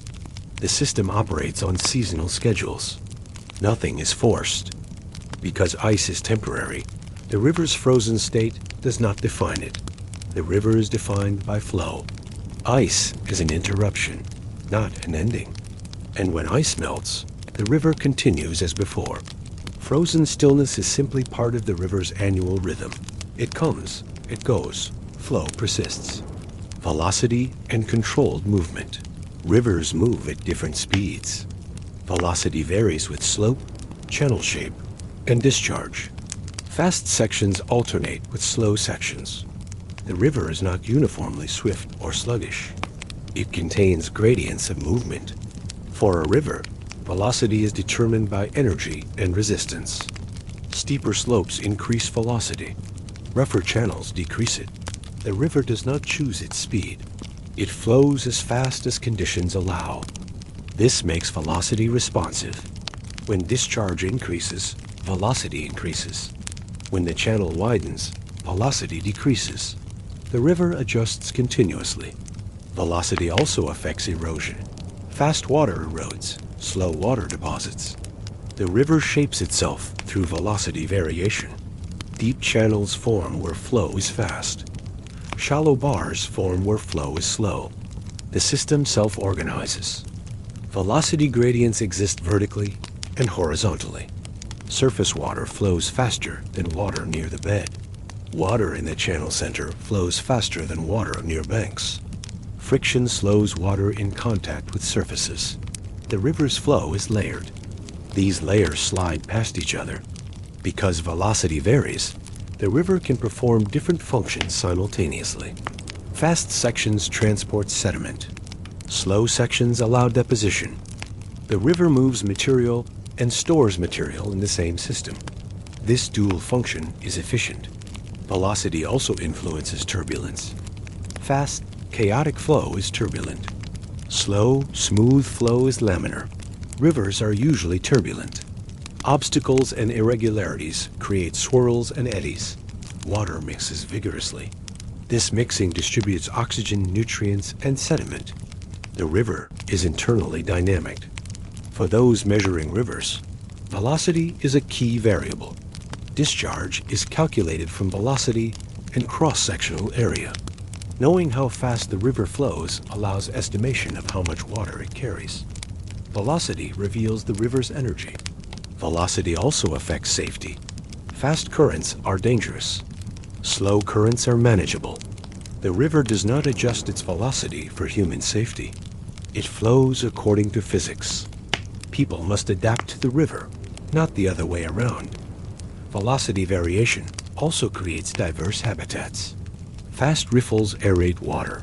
Slow pools provide refuge. Different species prefer different velocities. The river supports more life because velocity varies. But the river does not create velocity variation for ecological benefit. It happens because of channel geometry. Velocity without urgency means the river does not accelerate unnecessarily. It flows as fast as slope and resistance dictate. There is no excess speed. Energy is used efficiently. The river moves material downstream without wasting energy.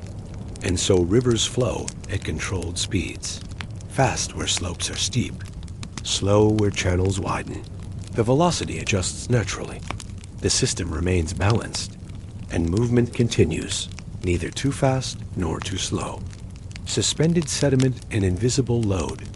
Not all sediment rolls along the riverbed. Much of it is suspended in the water. Fine particles, silt, and clay remain aloft in the turbulent flow. The river carries this material invisibly. The water appears murky, but the sediment is not resting. It is being transported. For a river, suspended sediment is part of the flow. The particles move at nearly the same velocity as the water. They are carried downstream efficiently. The river does not notice the difference between clear water and sediment-laden water. It flows the same regardless. Suspension occurs when turbulence is strong enough to counteract settling. Particles fall slowly due to gravity, but turbulent eddies lift them back up. The balance between settling and lifting keeps particles suspended. The river maintains this balance through flow velocity. Faster flow suspends more sediment. Slower flow allows settling. The river regulates its sediment load through velocity. Suspended sediment gives rivers their color. Clear rivers carry little sediment. Brown rivers carry much. The color is diagnostic. It reveals the river's erosive power and sediment supply. The river does not hide its load. It displays it. Suspended sediment also affects water clarity. Murky water blocks light. Photosynthesis decreases. Aquatic plants struggle. The river's ecology changes with sediment load, but the river does not regulate sediment for ecological purposes. It carries what the watershed supplies. For those studying rivers, suspended sediment concentration is measured. Water samples are filtered. The sediment is weighed. Concentration is expressed in milligrams per liter. This measurement reveals how much material the river is transporting. High concentrations indicate active erosion. Low concentrations indicate stable watersheds. Suspended sediment is eventually deposited. When the river reaches a lake or ocean, velocity drops. Particles settle. The load is released. Deltas form from this deposition. The river has transported the sediment from eroding areas to depositional areas. The landscape is redistributed. Suspended sediment also affects river infrastructure. Sediment fills reservoirs. Dams trap it. The reservoir loses storage capacity. The river downstream is starved of sediment. The system is disrupted. Natural sediment transport is interrupted. The river adjusts to the new conditions, but the adjustment may include increased erosion downstream. Suspended sediment without visibility moves silently. The particles are small. They do not make noise. They do not create turbulence.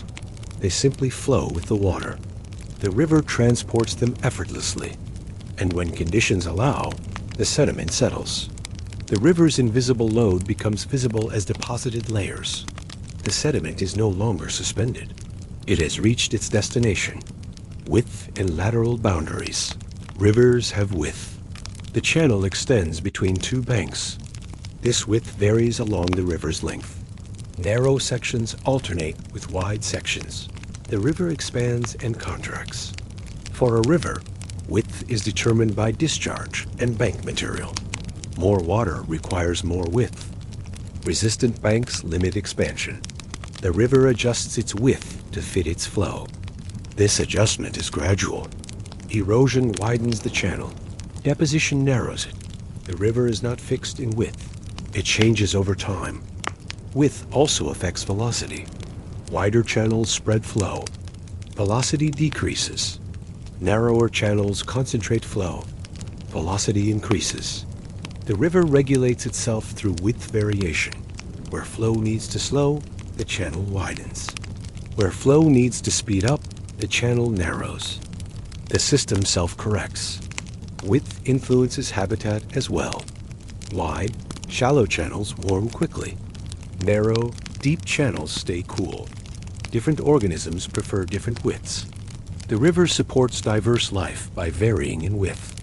But again, this is not intentional. It is a consequence of channel geometry. For those observing rivers, width is easily measured.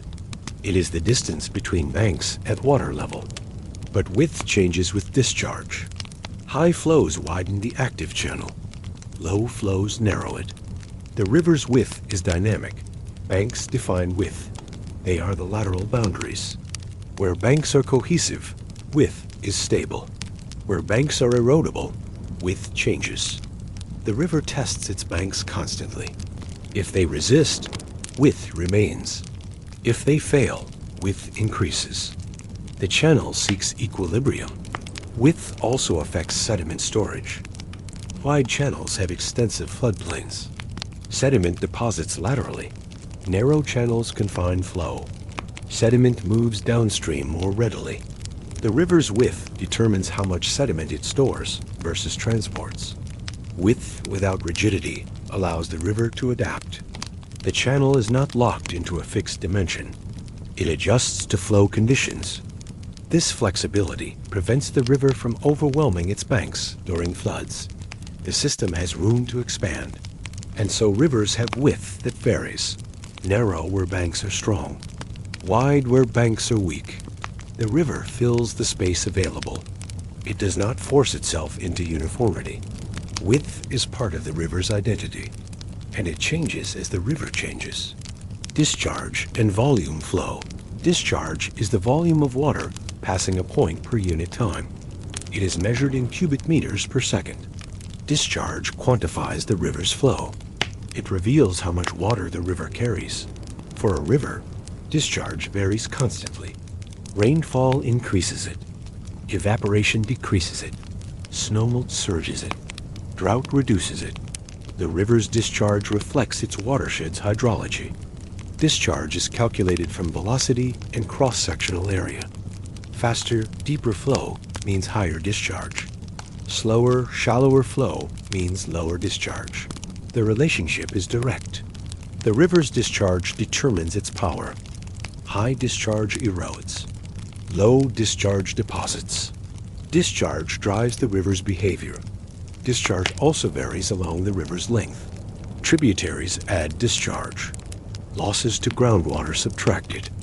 The river grows or shrinks, depending on these inputs and outputs.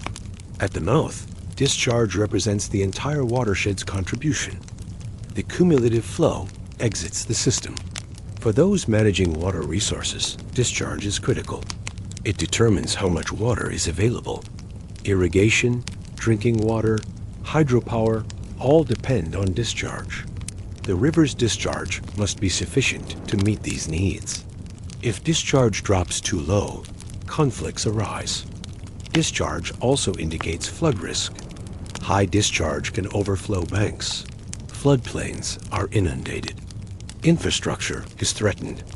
Monitoring discharge allows prediction of flood conditions. The river's behavior is anticipated through discharge measurements. Discharge without control flows naturally. The river does not regulate its discharge intentionally. It simply transports what it receives. If the watershed provides more water, discharge increases. If the watershed provides less, discharge decreases. The river is a passive conduit. Discharge also affects river ecology. Low discharge reduces habitat. High discharge creates disturbance. Aquatic life must adapt to discharge variability. Some species thrive in high discharge. Others prefer low discharge. The river supports by varying in discharge. And so rivers have discharge that changes. It rises and falls with seasons, storms, and snowmelt. The river carries what it is given. Discharge defines the river's capacity, and that capacity is always in flux. Sound and auditory presence. Rivers make sound.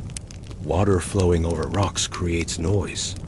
Turbulence generates a continuous murmur. The river's sound is constant yet varied. For a river, sound is not intentional. It is a byproduct of movement. Water striking obstacles vibrates the air. Sound waves propagate. The river is heard because it flows. Sound varies with flow conditions. Fast, turbulent sections are loud. Slow, smooth sections are quiet. The river's volume changes with velocity. Sound also reveals the riverbed. Gravel beds sound different from sandy beds. Rocky channels sound different from muddy channels. The river's voice reflects its substrate. For those listening, river sounds are calming. The steady murmur is rhythmic. It lacks sudden changes. The sound is predictable. This predictability is soothing. The river does not create jarring noises unless conditions are extreme. Sound also travels. The river's noise can be heard from a distance. The farther from the channel, the quieter the sound. But even distant rivers create an auditory presence. The landscape is shaped sonically by the river. Sound changes with season. High spring flows are louder. Low summer flows are quieter. The river's voice adjusts to its discharge. For those living near rivers, the sound is a constant companion. It marks the passing of time. The river's murmur is ever present.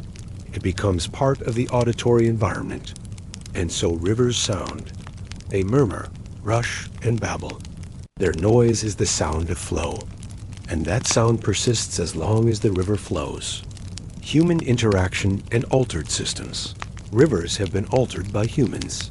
Dams, diversions, channelization.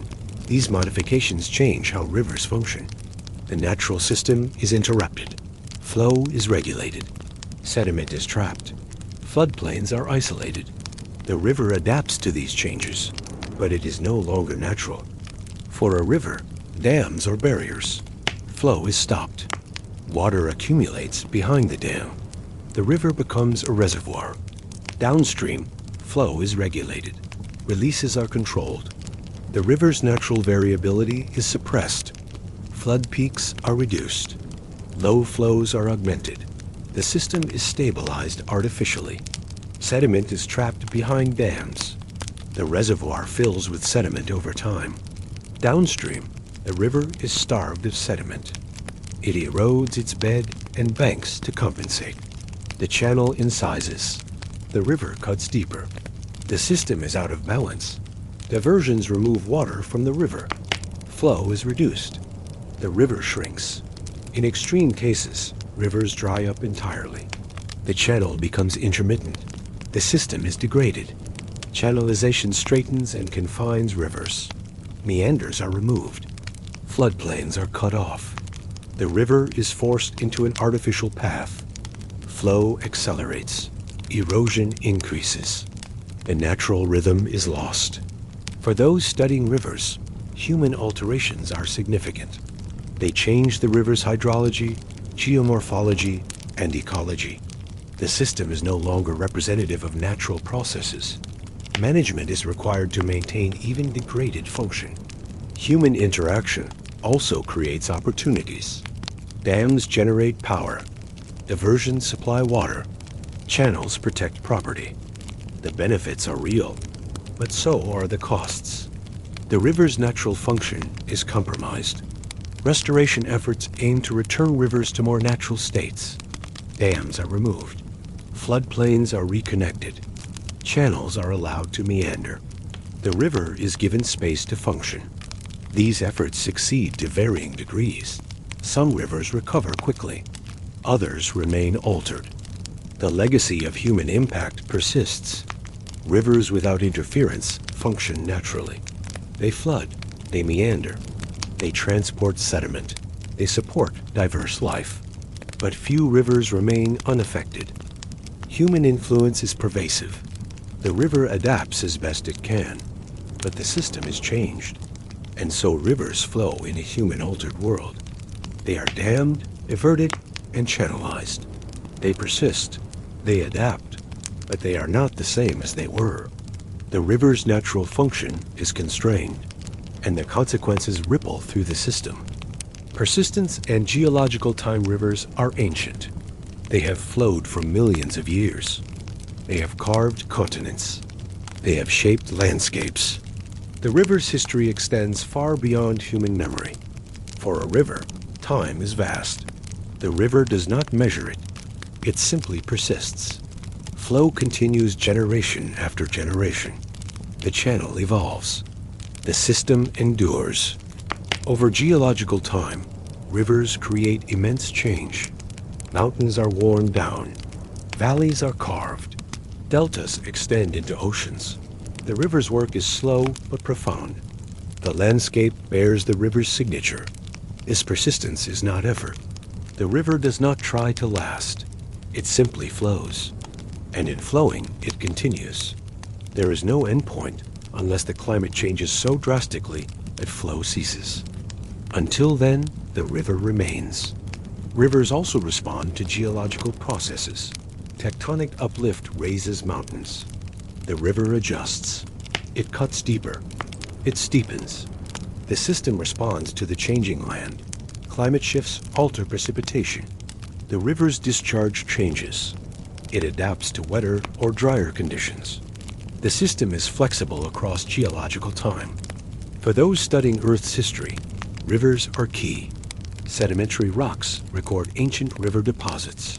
The rock layers tell the story of rivers long gone. The river's presence is written in stone. Persistence also means resilience. Rivers recover from disruptions. Floods pass. Droughts end. The river returns to its baseline state. The system is robust. Even catastrophic events, landslides, volcanic eruptions, do not permanently destroy rivers. The channel may be blocked temporarily, but flow eventually resumes. Water finds a way. The river persists. Persistence without intention means the river does not will itself to continue. It simply does. As long as water flows downhill, the river exists. Gravity is constant. The river is constant. And so rivers flow through geological time. They carve landscapes. They transport sediment. They shape the earth. The river's persistence is its defining characteristic. It does not end. It continues. And in continuing, it becomes part of the planet's fundamental processes. Bedrock and underlying resistance rivers flow over rock. The riverbed is not uniform. Some sections are bedrock, others are loose sediment. This variation affects how the river erodes and adjusts its channel. Bedrock provides resistance.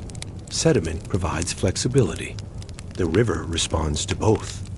For a river, bedrock is a constraint. The channel cannot easily deepen where bedrock is exposed.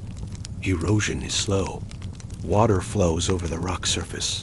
Sediment bounces along it, but the rock itself wears away gradually. The river must work with what exists beneath it. It cannot simply carve through resistant material quickly. This creates reaches where the channel is relatively stable. Bedrock controls the channel's form. The river cannot widen or deepen easily. It flows within the constraints the rock provides. Over geological time, even bedrock erodes. But within human timescales, bedrock-controlled reaches remain largely unchanged. The river's form is dictated by underlying geology. Where sediment covers the bed, the river has more freedom. It can scour deeper. It can shift laterally. The channel is more dynamic. Sediment reaches respond to flow, changes more readily. The river adjusts its form continuously in these sections. Because bedrock varies in resistance, some rock types erode faster than others. Soft limestone dissolves. Hard granite resists. The river encounters both. It adjusts its erosive effort accordingly. But the river does not choose where to erode. It works where flow energy is highest. Bedrock also creates rapids and waterfalls. Where resistant rock crosses the channel, flow accelerates. Water cascades over the obstruction. The river's gradient steepens locally. These features are dramatic, but they are simply responses to bedrock geometry. The river flows over what lies beneath. For those studying rivers, bedrock exposure reveals the channel's limitations. In bedrock reaches, the river cannot easily adjust to flow changes. The channel is fixed by the rock. In sediment reaches, adjustment is easier. The river can reconfigure itself. Understanding where bedrock controls the channel helps predict river behavior. Bedrock reaches are stable. Sediment reaches are dynamic. Bedrock resistance also affects sediment transport. Where the channel narrows over bedrock, velocity increases. Sediment moves more easily. Where the channel widens in sediment, velocity decreases. Sediment settles. The river sorts material based on bedrock-controlled variations in channel geometry. Underlying resistance without variability would create uniform channels. But bedrock is heterogeneous. It varies in type, structure, and fracturing. The river exploits these variations. It erodes along fractures. It widens where rock is weak. The channel reflects the bedrock structure, and so rivers flow over rock. Hard bedrock constrains them. Soft sediment allows adjustment. The river works with both. The system is shaped by what lies beneath, and that foundation determines how the river can change. Reflection and surface light. Rivers reflect light. The surface acts as a mirror. Sky, trees, clouds, all are reflected in the water. This reflection changes with the river's movement. Ripples distort the image. Smooth sections reflect clearly. The river's surface is a dynamic display of light. For a river, reflection is incidental. The water surface simply has properties that reflect light. The river does not create reflection for visual effect. It happens because of the physics of light needing water. This makes the river visually engaging. But the river is indifferent to its appearance. Reflection also reveals the river's surface texture. Smooth water reflects coherently. Rough water scatters light. The surface texture depends on flow conditions. Fast, turbulent sections are rough. Slow, calm sections are smooth. The river's visual character changes with velocity. Light penetration into the river depends on water clarity. Clear water allows light deep. Murky water blocks light near the surface. The river's depth is visually hidden or revealed by clarity. Sediment concentration determines how much light enters. For those observing rivers, reflection creates aesthetic appeal. Sunlight on water is calming. The play of light and shadow is mesmerizing. But the river does not perform. It simply reflects whatever light falls on it. The surface is a passive receiver. Reflection also changes with time of day. Morning light is soft. Afternoon light is harsh. Evening light is warm. The river's appearance shifts throughout the day, but the river itself remains unchanged. Only the light varies. Surface light without purpose illuminates the river. The water does not seek or avoid light. It simply exists in whatever lighting conditions are present, and so the river reflects. It mirrors the world above. The surface captures images, and those images shift as the water flows. The river becomes a moving canvas of reflected light, nutrients, and dissolved chemistry. Rivers carry more than water and sediment. They also transport dissolved nutrients. Nitrogen, phosphorus, carbon. These elements flow downstream in solution. The river is a chemical conveyor. For a river, nutrients are invisible. They do not change the water's appearance, but they are present. They enter from agricultural runoff, wastewater, decaying vegetation. The river receives them and transports them downstream. This transport supports aquatic life. Algae consume nutrients. Fish eat algae. The food web depends on nutrients flowing through the system. The river provides the medium for this transfer. But the river does not intentionally nourish life. It simply carries what is dissolved in it. Nutrient concentrations vary. Agricultural areas add more. Forested areas add less. The river reflects its watershed's land use through its chemistry. Dissolved oxygen is critical. Aquatic organisms need it to survive. Rivers maintain oxygen through turbulence. Water mixes with air. Oxygen dissolves. The river aerates itself through flow. This aeration is passive. The river's movement naturally incorporates oxygen. No active mechanism is required. The system oxygenates because it flows. For those managing water quality, nutrient concentrations matter. Excess nutrients cause algae blooms. Oxygen can be depleted. Water quality deteriorates. The river's chemistry must be monitored. Human activities affected. The river responds to what enters it. Dissolved chemistry also affects pH. Rivers can be acidic or alkaline. Limestone increases pH. Acidic soils decrease it. The river's pH reflects geological and biological processes in the watershed. The river does not regulate its pH. It simply contains whatever ions are dissolved. Nutrients without intention flow downstream. The river transports them as it transports everything else. Chemistry is part of the cargo, and that cargo shapes what can live in the river. The system's ecology depends on its chemistry. Aquatic life and biological integration. Rivers support life. Fish, insects, plants, all inhabit the water. The river is an ecosystem, but the river itself is not alive. It is the medium in which life exists. For a river, aquatic organisms are passengers. They depend on flow for oxygen, food, and habitat. The river provides these indirectly. It flows. It transports. Life adapts to these conditions. The river does not create habitat intentionally.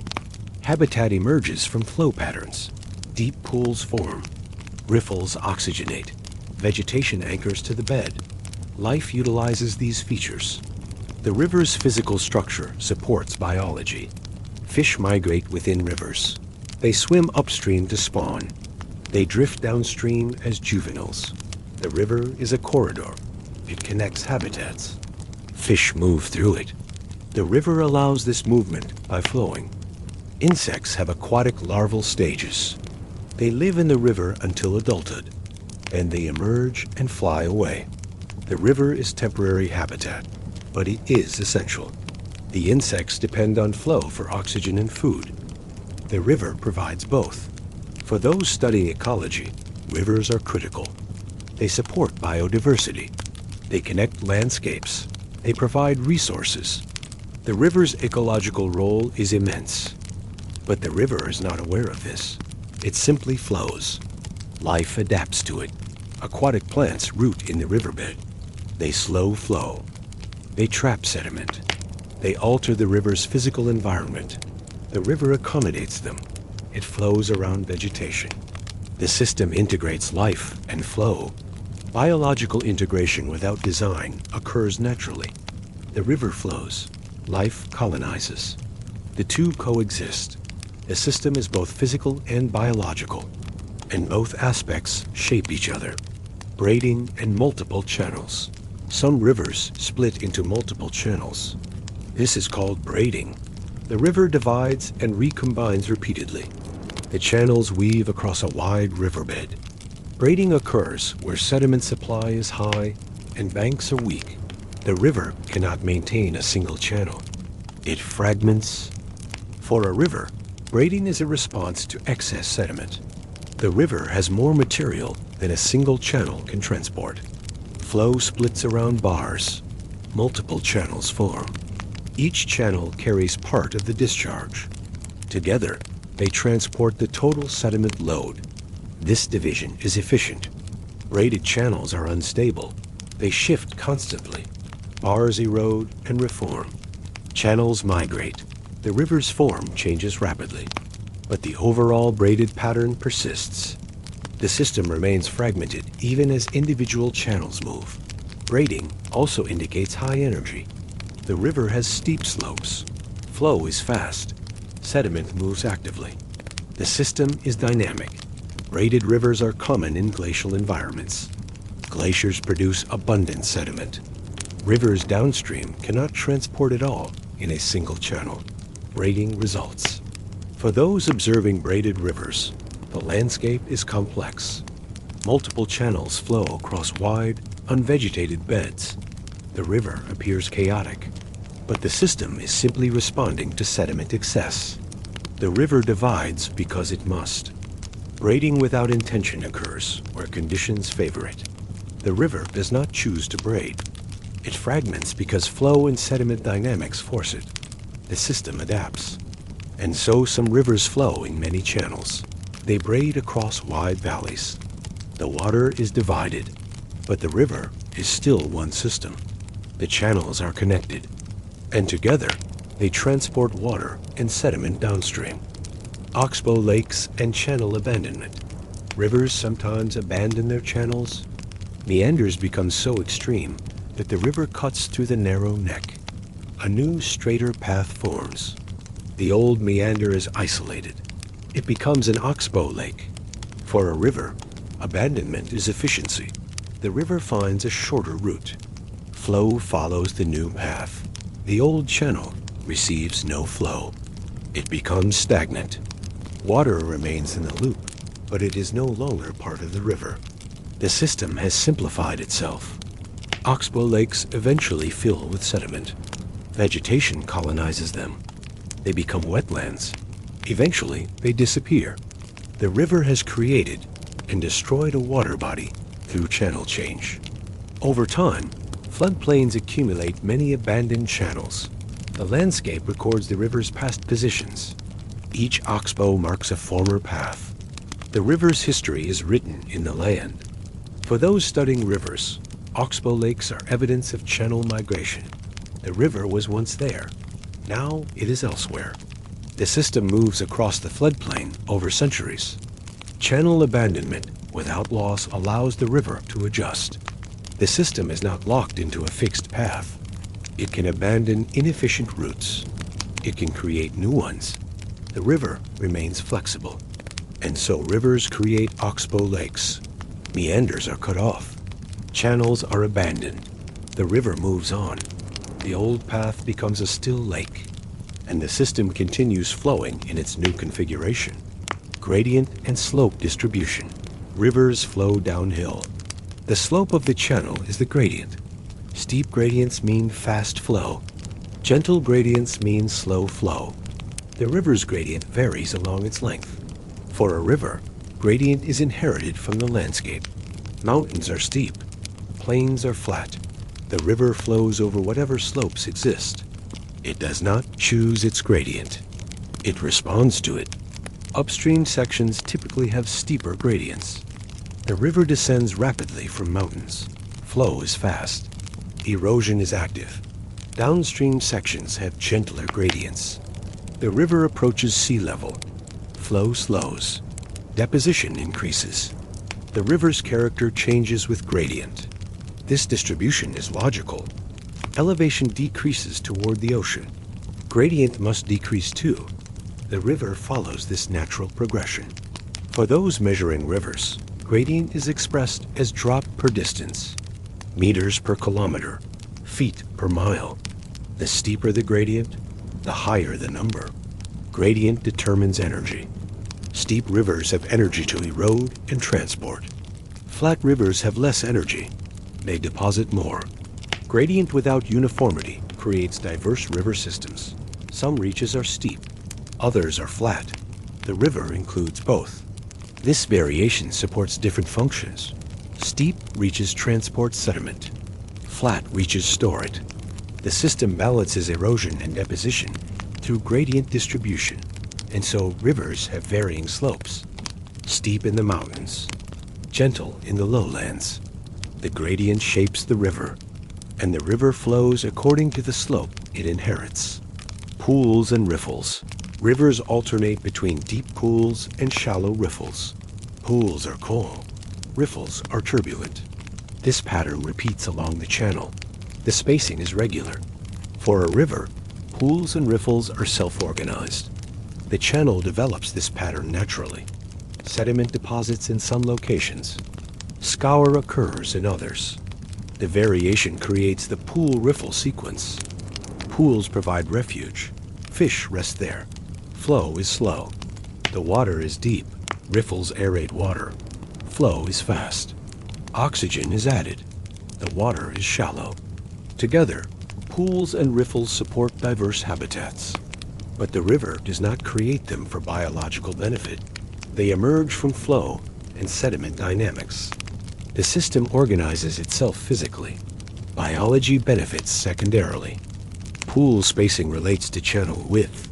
Typically, pools are spaced 5 to 7 channel widths apart. This regularity is predictable.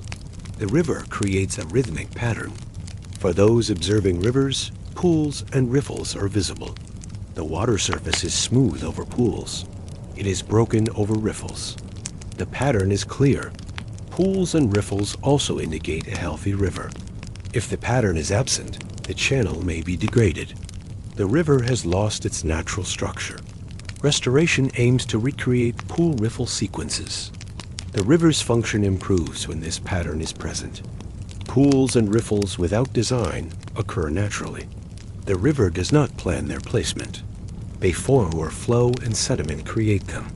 The system self-organizes, and the pattern persists as long as flow continues. Pools remain deep. Riffles remain shallow. The river alternates between them as it flows downstream. Waterfalls and abrupt descent.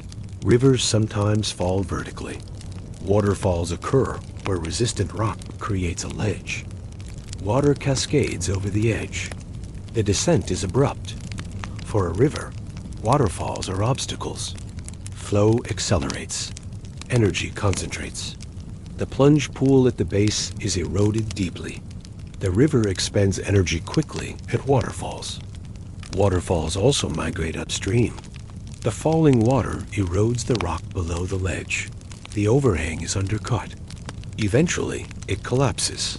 The waterfall retreats. Over geological time, waterfalls can migrate kilometers. The river is actively moving the feature upstream. Waterfalls create barriers to fish migration.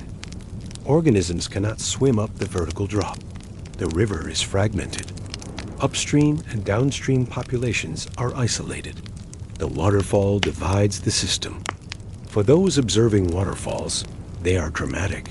The sound is loud. The sight is impressive. But for the river, a waterfall is simply a steep gradient concentrated in one location. The system flows over it as it flows over everything else. Waterfalls also generate mist. Water droplets are thrown into the air. The area around the waterfall is humid. Vegetation may be different. The microclimate changes. The river affects its surroundings through the waterfall's presence. Abrupt descent without control allows the river to dissipate energy rapidly. The waterfall prevents gradual descent. Energy is released in one location. The river adjusts to this concentration. It erodes the base. It eventually removes the waterfall by eroding it away. And so rivers create waterfalls where geology permits. The water falls, the rock erodes, the feature migrates, and the river continues flowing, descending abruptly where it must. Estuaries and tidal influence. Rivers meet the ocean in estuaries. Here, fresh water mixes with salt water. Tides influence flow. The river experiences daily reversals. For a river, estuaries are transition zones. The downstream limit is reached. Flow slows, saltwater intrudes. The river is no longer purely fresh water. The system changes character. Tides push saltwater upstream twice daily. The river's flow is temporarily reversed. Then tides recede. Freshwater resumes its downstream movement.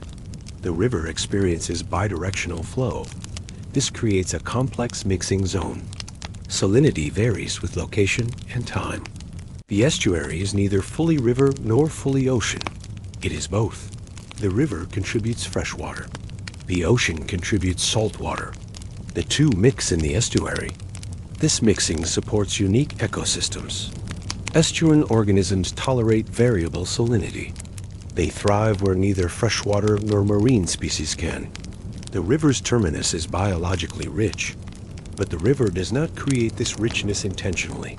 It simply delivers freshwater to the ocean. The estuary emerges from this meeting. For those studying rivers, estuaries are critical. They are nurseries for fish. They filter nutrients. They protect shorelines. The river's final reach has immense ecological value. Tidal influence without dominance means the river still flows. Even with tidal reversals, net flow is downstream. The river continues transporting water to the ocean. Tides modulate, but do not stop this transport. And so rivers end in estuaries. Freshwater meets saltwater. Tides push and pull. The river and ocean interact. The system is dynamic. And the river's water finally mixes with the sea. Bank vegetation and root systems. Rivers are bordered by plants. Trees, shrubs, and grasses grow along the banks. Their roots extend into the soil. This vegetation stabilizes the channel. For a river, bank vegetation is a physical constraint. Roots hold soil in place.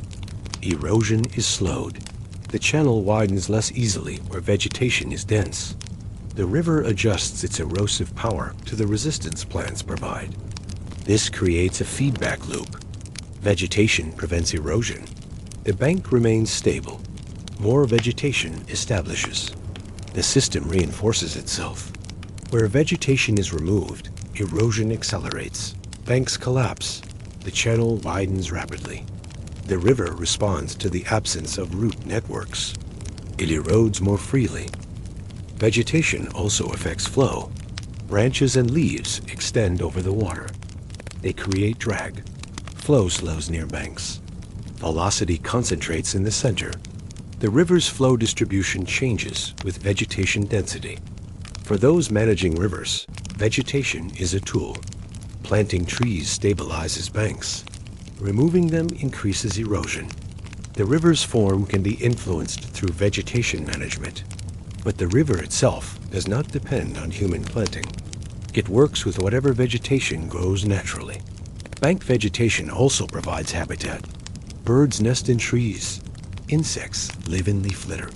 The river's biological community extends beyond the water. The riparian zone is part of the system.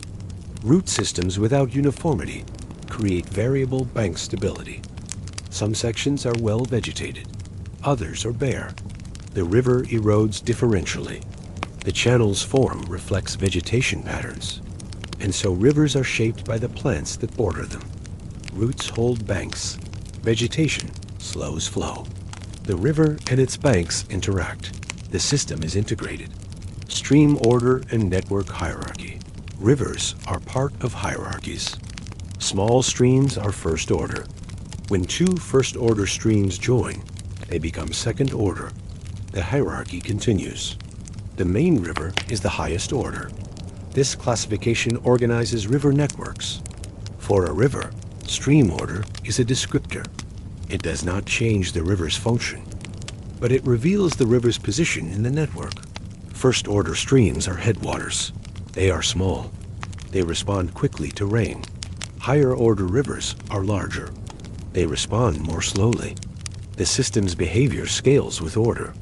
Stream order also indicates drainage area. First-order streams drain small catchments. Eighth-order rivers drain continents. The river's size reflects the area that contributes flow. For those studying rivers, stream order is a useful classification. It allows comparison. A third-order stream in one region can be compared to a third-order stream in another. The framework is standardized. Stream order increases only when equal orders join. Two first-order streams create a second-order stream. But a first order joining a second order creates a second order stream, not a third. The hierarchy is specific. Network hierarchy without centralization emerges from tributary connections. No central authority assigns order. It is calculated from the network structure. The system organizes itself through geometry. And so rivers exist within hierarchies. They are ordered from headwaters to mouth. The classification reveals the river's scale, and the network functions across all orders. Each level contributes to the whole. Sinuosity and channel complexity rivers curve. The degree of curving is sinuosity. It is calculated as channel length divided by valley length. A straight river has sinuosity of 1. A highly meandering river has sinuosity greater than 2. The river's path is much longer than the straight distance. For a river, sinuosity emerges from erosion and deposition. The river does not aim for a certain sinuosity. It develops curves in response to flow dynamics. Over time, these curves grow. Sinuosity increases. The river becomes more complex geometrically. Sinuosity also affects gradient. A highly sinuous river has a lower effective gradient than a straight river in the same valley. The river descends the same elevation over a longer distance. This reduces velocity. Sinuosity moderates the river's energy. For those measuring rivers, sinuosity is quantifiable. It is a ratio. It describes the river's geometry simply. High sinuosity indicates meanders. Low sinuosity indicates relatively straight channels. Channel complexity also includes braiding and anabranching. Braided rivers are complex. Multiple channels coexist. Anabranching rivers have stable multiple channels with vegetated islands. These patterns are more complex than single-thread channels. The river's geometry varies widely. Sinuosity without purpose develops naturally. The river curves because flow deflects. The deflection creates erosion on one bank and deposition on the other. The curve grows. The river's path lengthens. Sinuosity increases as a result. And so rivers have varying sinuosity. Some are straight. Others meander extensively. The path reflects the river's history. And the complexity is inherent to the system. Water clarity and visibility. Rivers vary in clarity. Some are transparent. The bed is visible. Others are opaque. Sediment clouds the water. Clarity depends on sediment load and organic matter. For a river, clarity is not a goal. The water is clear or murky based on what it carries. The river does not filter itself for appearance. It transports whatever enters it. Clear water indicates low sediment input. The watershed is stable. Erosion is minimal. The river carries little material. Visibility is high. Murky water indicates high sediment load. The watershed is eroding. The river transports significant material. Visibility is low. Clarity also affects light penetration. Clear water allows light to reach the bed. Photosynthesis occurs at depth. Aquatic plants grow. Murky water blocks light near the surface. Only shallow areas receive light. Plant growth is limited. For those observing rivers, clarity is immediately noticeable. Clear rivers appear inviting. Murky rivers appear intimidating. But the river's function is independent of clarity. Both clear and murky rivers flow. Both transport water and sediment. Clarity is simply a visible property. Water clarity without constancy changes with conditions. A clear river can become murky after rain. A murky river can clear during dry periods. The river's appearance is dynamic, and that appearance reflects current conditions in the watershed. Hydraulic geometry and channel dimensions. Rivers have dimensions. Width, depth, and velocity define the channel. These dimensions are related. They adjust together. This is hydraulic geometry. For a river, geometry is a response to discharge. More water requires larger dimensions or higher velocity. The river adjusts all three variables. If width cannot increase, depth or velocity must. The system balances the three. Hydraulic geometry follows power laws. Width increases with discharge. Depth increases with discharge. Velocity increases with discharge. But the rates of increase differ. Each dimension scales differently. The river's form is mathematically predictable. This predictability allows estimation. If discharge is known, dimensions can be calculated. The river's geometry is not random. It follows physical relationships. For those designing channels, hydraulic geometry is essential. It informs channel sizing. It predicts how rivers will adjust. The principles apply universally. Channel dimensions without rigidity change with flow. High flows widen and deepen the channel. Low flows narrow it. The river's active channel varies, but the relationships remain consistent. The geometry scales with discharge. And so rivers have dimensions that adjust. Width, depth, and velocity balance. The system maintains this balance naturally. The river's form reflects the flow it carries. Alluvial fans and tributary deposition. Where tributaries enter steep valleys, they deposit sediment. The material spreads in a fan shape. This is an alluvial fan. The tributary exits a confined channel. It spreads across a wider area. Velocity drops. Sediment settles. The fan builds outward from the valley mouth. For a river, alluvial fans are sediment sinks. Material is stored temporarily. The main river may erode the fan's edge. Sediment is reintroduced to the system, but much of the fan remains. It becomes a landform. Alluvial fans also redirect flow. The tributary deposits material. The fan surface slopes toward the main channel. Water flows over the fan. It rejoins the main river downstream. The fan shapes local hydrology. For those observing mountain rivers, alluvial fans are common. They occur at valley mouths. They are fan-shaped. The sediment is coarse near the apex. It becomes finer toward the edges. The fan records the tributary's transport history. Alluvial fans without intention form where topography allows. The tributary exits a steep valley. Confinement is lost. Sediment spreads. The fan emerges from this transition. The river does not plan it. It simply deposits where velocity drops. And so rivers create alluvial fans. Tributaries deliver sediment. The material spreads in fans. The main channel receives what the fan releases. The system includes these depositional features. Turbulence and energy dissipation.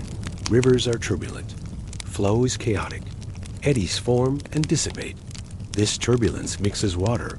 It distributes sediment. It aerates the flow. For a river, turbulence is inevitable. Obstacles and irregularities create it. The river does not avoid turbulence. It experiences it continuously. Turbulence also dissipates energy. Chaotic motion converts kinetic energy to heat. The river's energy decreases. This dissipation limits how far energy can transport sediment. The river's transport capacity is moderated by turbulence. Turbulence varies with velocity. Fast flow is more turbulent.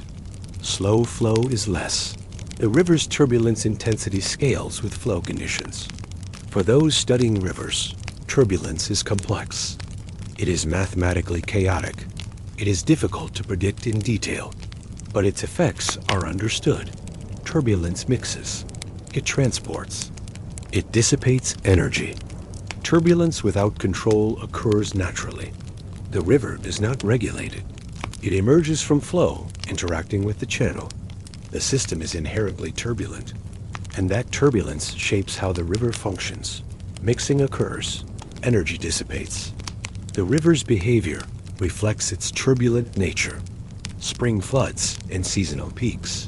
Rivers experience seasonal floods. Spring snowmelt is the most common cause. Snow accumulates in winter. It melts in spring. Water is released rapidly. The river's discharge surges. For a river, spring floods are the largest flows of the year. They transport the most sediment. They rework the channel most actively. The system's annual reset occurs during spring floods. These floods are predictable. They occur annually. The timing varies with climate, but the pattern is consistent. The river experiences high flow each spring. Residents expect it. Spring floods also benefit ecosystems. They inundate floodplains. Nutrients are delivered. Wetlands are recharged. The river's biological community depends on these floods. But the river does not flood for ecological benefit. It simply carries the water it receives. The ecological response is secondary. For those managing water, spring floods are both resource and hazard. They refill reservoirs, but they also threaten infrastructure. The river's peak flow must be accommodated. Seasonal peaks without irregularity occur on schedule. The river floods when snowmelt arrives. It recedes when melt ends. The pattern is annual. The system is rhythmic.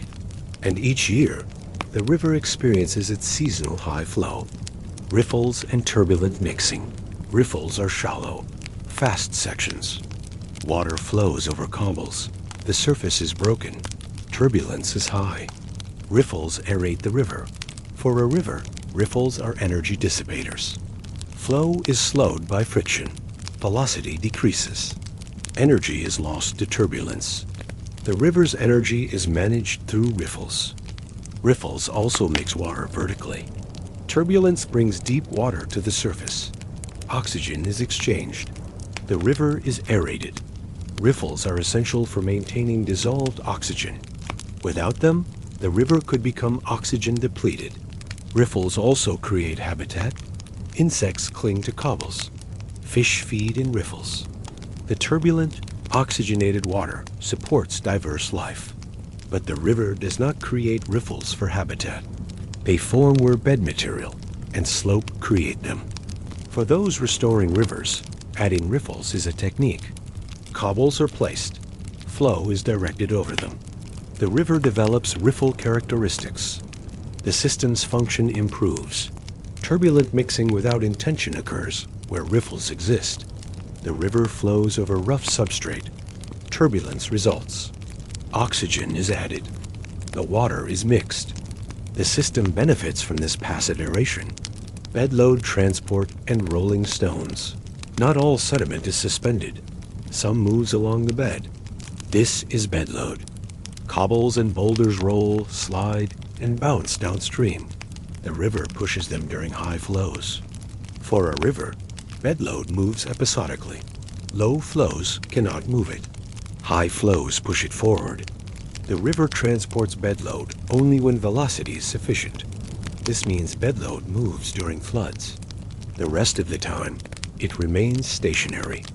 Bedload also armors the bed. The largest particles remain on the surface. They protect finer material underneath. The river's bed is coarsened. This armoring is self-organizing. The river sorts its bed through selective transport. Bedload transport is noisy. Cobbles colliding produce sound. The river's rumble during floods is bedload moving. The sound indicates active transport. For those measuring rivers, bedload is difficult to quantify. It moves along the bed, out of sight. Special samplers are required. But bedload is a significant part of the river's sediment transport. Rolling stones without permanence move when conditions allow. The river pushes them during high flows. They settle during low flows. The cycle repeats. Over time, bedload is transported downstream. The river moves even its largest particles. It simply takes longer. Laminar flow and boundary layers. Most river flow is turbulent, but near the bed, flow can be laminar. This is the boundary layer. Here, flow is smooth. Velocity increases with distance from the bed. The river has a gradient of flow types. For a river, boundary layers are inevitable. The bed creates friction. Velocity drops to zero at the surface. It increases away from the surface. The gradient is the boundary layer. Boundary layers are thin, often millimeters thick, but they affect sediment transport. Particles within the boundary layer experience less drag. They settle more easily. Laminar flow also occurs in slow, deep pools. Here, turbulence is minimal. The flow is smooth. The river's character changes. But laminar flow is rare. Most of the river is turbulent. For those studying fluid dynamics, rivers are examples of turbulent flow. The boundary layer is the exception. It is a thin laminar region. The rest is chaotic. Laminar flow without dominance exists near the bed. The river is mostly turbulent. The boundary layer is a local phenomenon. It affects sediment transport, but it does not define the river's overall flow character. Wetlands and floodplain connectivity. Rivers connect to wetlands. During floods, water spreads across the floodplain. Wetlands are inundated. They become part of the river temporarily. For a river, wetlands are storage and filters. They absorb floodwater. They slow its release. The river benefits from wetland buffering. Wetlands also filter nutrients. Plants uptake nitrogen and phosphorus. The river's water quality improves as it passes through wetlands. The system self-cleans through this connection. Connectivity is critical. If wetlands are isolated from the river, they cannot perform these functions. Levees and dikes block access. The river loses the benefit of wetland storage and filtration. For those managing watersheds, maintaining connectivity is essential. The river and wetlands must exchange water. The system functions better when connected. Floodplain connectivity without permanence is episodic. The river floods. Wetlands are inundated. The flood recedes. Wetlands drain. The cycle repeats. The river and wetlands are connected during high flows. They are separated during low flows. And so rivers interact with wetlands. They flood them. They drain them. The connection is temporary but essential. The river's function depends on this periodic exchange. Dissolved solids and mineral transport rivers carry dissolved minerals. Calcium, magnesium, sodium. These elements flow invisibly in solution. The river is a chemical transporter. For a river, dissolved solids are part of the water. They do not affect flow. They do not change velocity, but they are present. They accumulate as the river flows downstream. Dissolved load comes from rock weathering. Rain dissolves minerals from soil and bedrock. Groundwater carries them to the river. The river transports them to the ocean. This process moves minerals from continents to seas.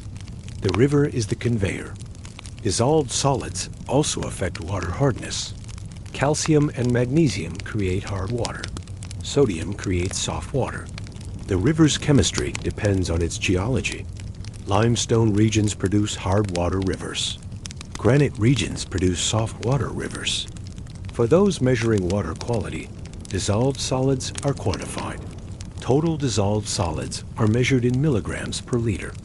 The value reveals the river's mineral content. High values indicate dissolved rock. Low values indicate inert bedrock or dilution. Mineral transport without visibility occurs continuously. The river carries dissolved solids every moment. They accumulate slowly. Over geological time, the transport is substantial. Entire mountain ranges dissolve and flow to the sea. The river performs this work invisibly and patiently. Conclusion and continuous presence. Rivers flow. This is their essential nature. From source to mouth, water moves downhill. The system transports sediment, shapes channels, and interacts with the landscape. All of this happens without intention. The river simply follows physical laws. Gravity pulls water. Erosion carves the land. Deposition builds deltas. The river does not plan these outcomes. They emerge from continuous flow. The river is not trying to be calm. It is not trying to persist. It flows because that is what water does on a sloped surface. And in flowing, it creates the patterns we observe. Meanders, floodplains, deltas, tributaries. All of these are consequences of flow. The system organizes itself. For those who spend time near rivers, the presence is grounding. The river is always there. It flows regardless of human activity. It does not pause. It does not question. It simply continues. This continuity is the river's gift. It provides a reference point, a constant in a changing world. Rivers do not require our attention to exist. They flow whether observed or not. The system is self-sustaining. As long as the hydrological cycle continues, rivers continue. Rain falls, water collects. Flow begins. The river carries water to the sea. The cycle repeats. And so the river flows. It has flowed for eons. It will flow for eons more. The river's presence is continuous. It does not stop. It does not end. It simply is. This documentary has explored the science of rivers, how they move, how they shape the land, how they persist. But the river needs none of this explanation to exist. It flows without understanding. It erodes without purpose. It deposits without intention. The river is complete in itself. Nothing is missing. For those who find peace in observing rivers, perhaps it is this completeness that resonates. The river is not trying to be anything other than what it is. It flows. It continues. And in that continuity, there is steadiness. The river asks nothing. It provides only its presence. And that presence, flowing quietly through the landscape, remains constant. The sound of water moving over stone. The sight of current bending around obstacles. the feeling of coolness rising from the surface. These elements persist. They require nothing from the observer. They simply exist. And so the river flows onward, through the night, through the seasons, through the years. The system remains in motion. Water descends. The channel carries it. The river continues. And in that continuation, there is a quiet, persistent presence. One that has existed long before us, and will exist long after. The river flows. It has always flowed, and it will continue to flow. Nothing needs to happen for this to continue.